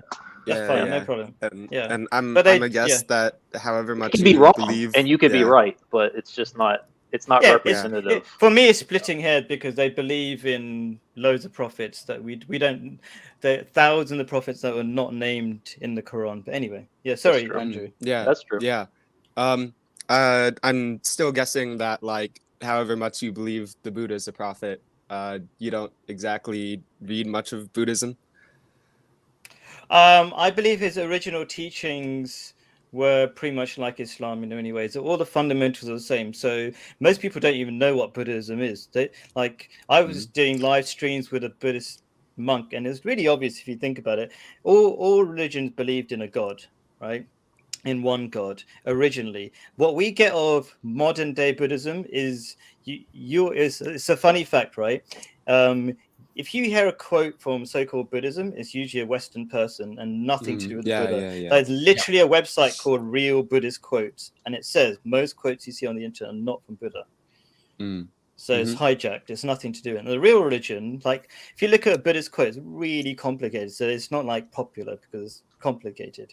But they have the same basic ideas. One God, serve other people. That's what God wants you to do. Yeah, but like when we talk about Second Temple Jewish stuff here in like the Jacob's little corner, like most of us are, I don't know, hella excited and take it somewhat authoritatively, right? Like I don't know. What's your position on Second Temple Judaism and whatnot? So I don't really know much about it. I'm only guessing what that possibly means. It means something like you're waiting for the temple to be remade and then the world will be a better place. No, I mean like the historical period.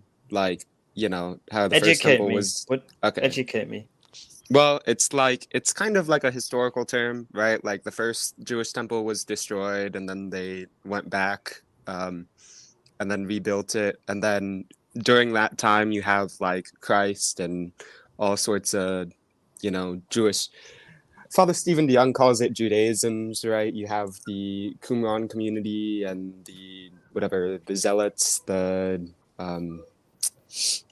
Pharisees, Samarites, Sadducees, yeah, all that sort of stuff. Sure. Yeah. So a lot of the time we're just like trying to find the context, right? For like the Gospels and whatnot for us, right? And it's also a place where Judaism connects, and you know, so yeah, it's like half an ecumenical thing, half a like finding out our own faith ourselves, right? So how does has the second temple hasn't been remade? Am I understanding it right? So there's a temple that was broken down. You're waiting for it to be remade. You're thinking about the third temple.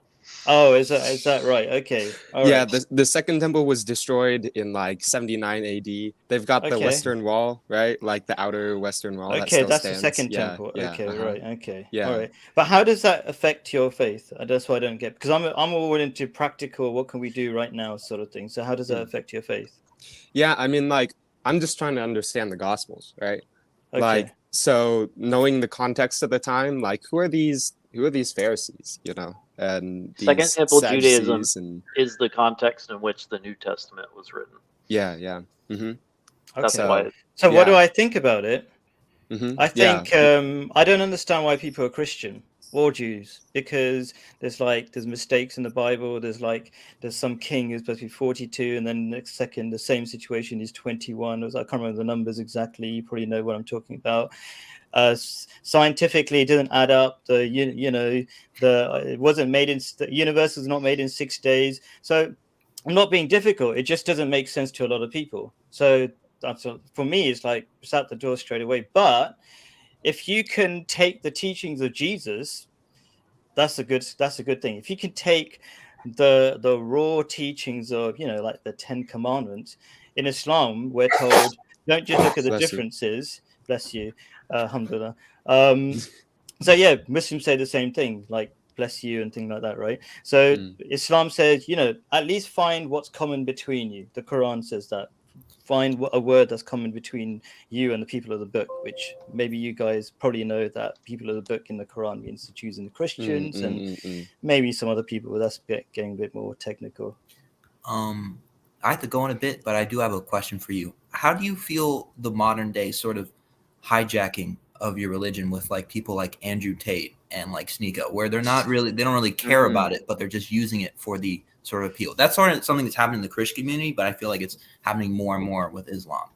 So my answer would be, in Islam, you're not supposed to, you don't judge people's intentions. If you don't know it, you don't know it, right? And also, they don't tell me what to do, because Muslims are really clear about their religion. So I think anything that's harmful for your health, like smoking cigars as they do, wrong. I'm not going to do that.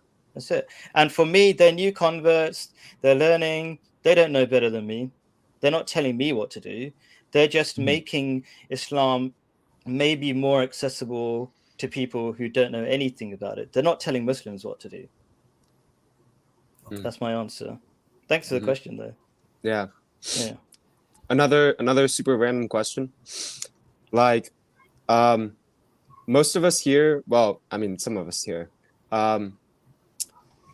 it's kind of hard, like, getting at religious differences through a religious frame, because you ask questions that don't land and get answers that you can't account for, right? Like, sometimes I ask a question of Jacob, and he brings up, like, Midrash, and I'm like, okay, I've got kind of hard to frame this.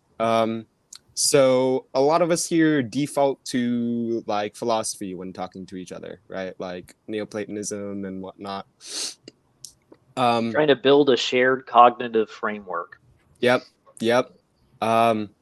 So how much of that have you dipped your foot into? Is that something you're interested in? I'm anti-philosophy. Okay. Because they've got a history of getting they've got a history of getting nowhere. What about the Kalam? Well, Kalam, that means, like, what does that mean exactly? The Kalam cosmological argument. So maybe you're talking about, because I'm not like clued up in all the history of Islam, but it sounds like a group of people who went philosophical sometime after Prophet Muhammad, like maybe 100 years after him or something like that. Basically, it's like the sort of like, why is there something than nothing sort of argument, and it was popularized by, I guess, some Muslim writers, and is now sort of come back into stream by Christian writers, I guess. So I mean, my answer would be something like, the reason why. So you might know that I'm an Ahmadi Muslim, which means I believe in the second coming. The second coming of Jesus has already come. The metaphorical second coming of Jesus. Metaphorical meaning he had certain attributes, and the point of him coming was to clarify the mess that a lot of Muslims had made of the religion. So I don't follow all the crazy stuff that doesn't necessarily make sense. So I go back to the Quran and what makes sense from there. I don't necessarily inherit the philosophical mess that some other Muslims might have. So I'm not sure about the Kalam. But you could ask me something specific. But generally, I would avoid general sort of philosophy. I do believe in logic, because a lot of philosophy is, how I'd put it, in sort of unrealistic in a vacuum, and not reality. Okay. Like, let's keep it real, sort of thing. Like, this is a situation, marriage, for example, not working. What are you going to do? and there's very important discussions to be had. How are you gonna, like we were talking about, you got to have a community so you can, you know, what was the word you were using, Brazil? It was really good, like background check or something, right? Background check the families. You got to do that, right? And I'm not perfect. The other family I'm marrying into is not perfect, so we got the same level of sort of imperfection sort of thing. Like if you're hyper religious, you marry the hyper religious. If you're sort of materialistic Muslim, What do you think of using philosophy as a way to have some shared language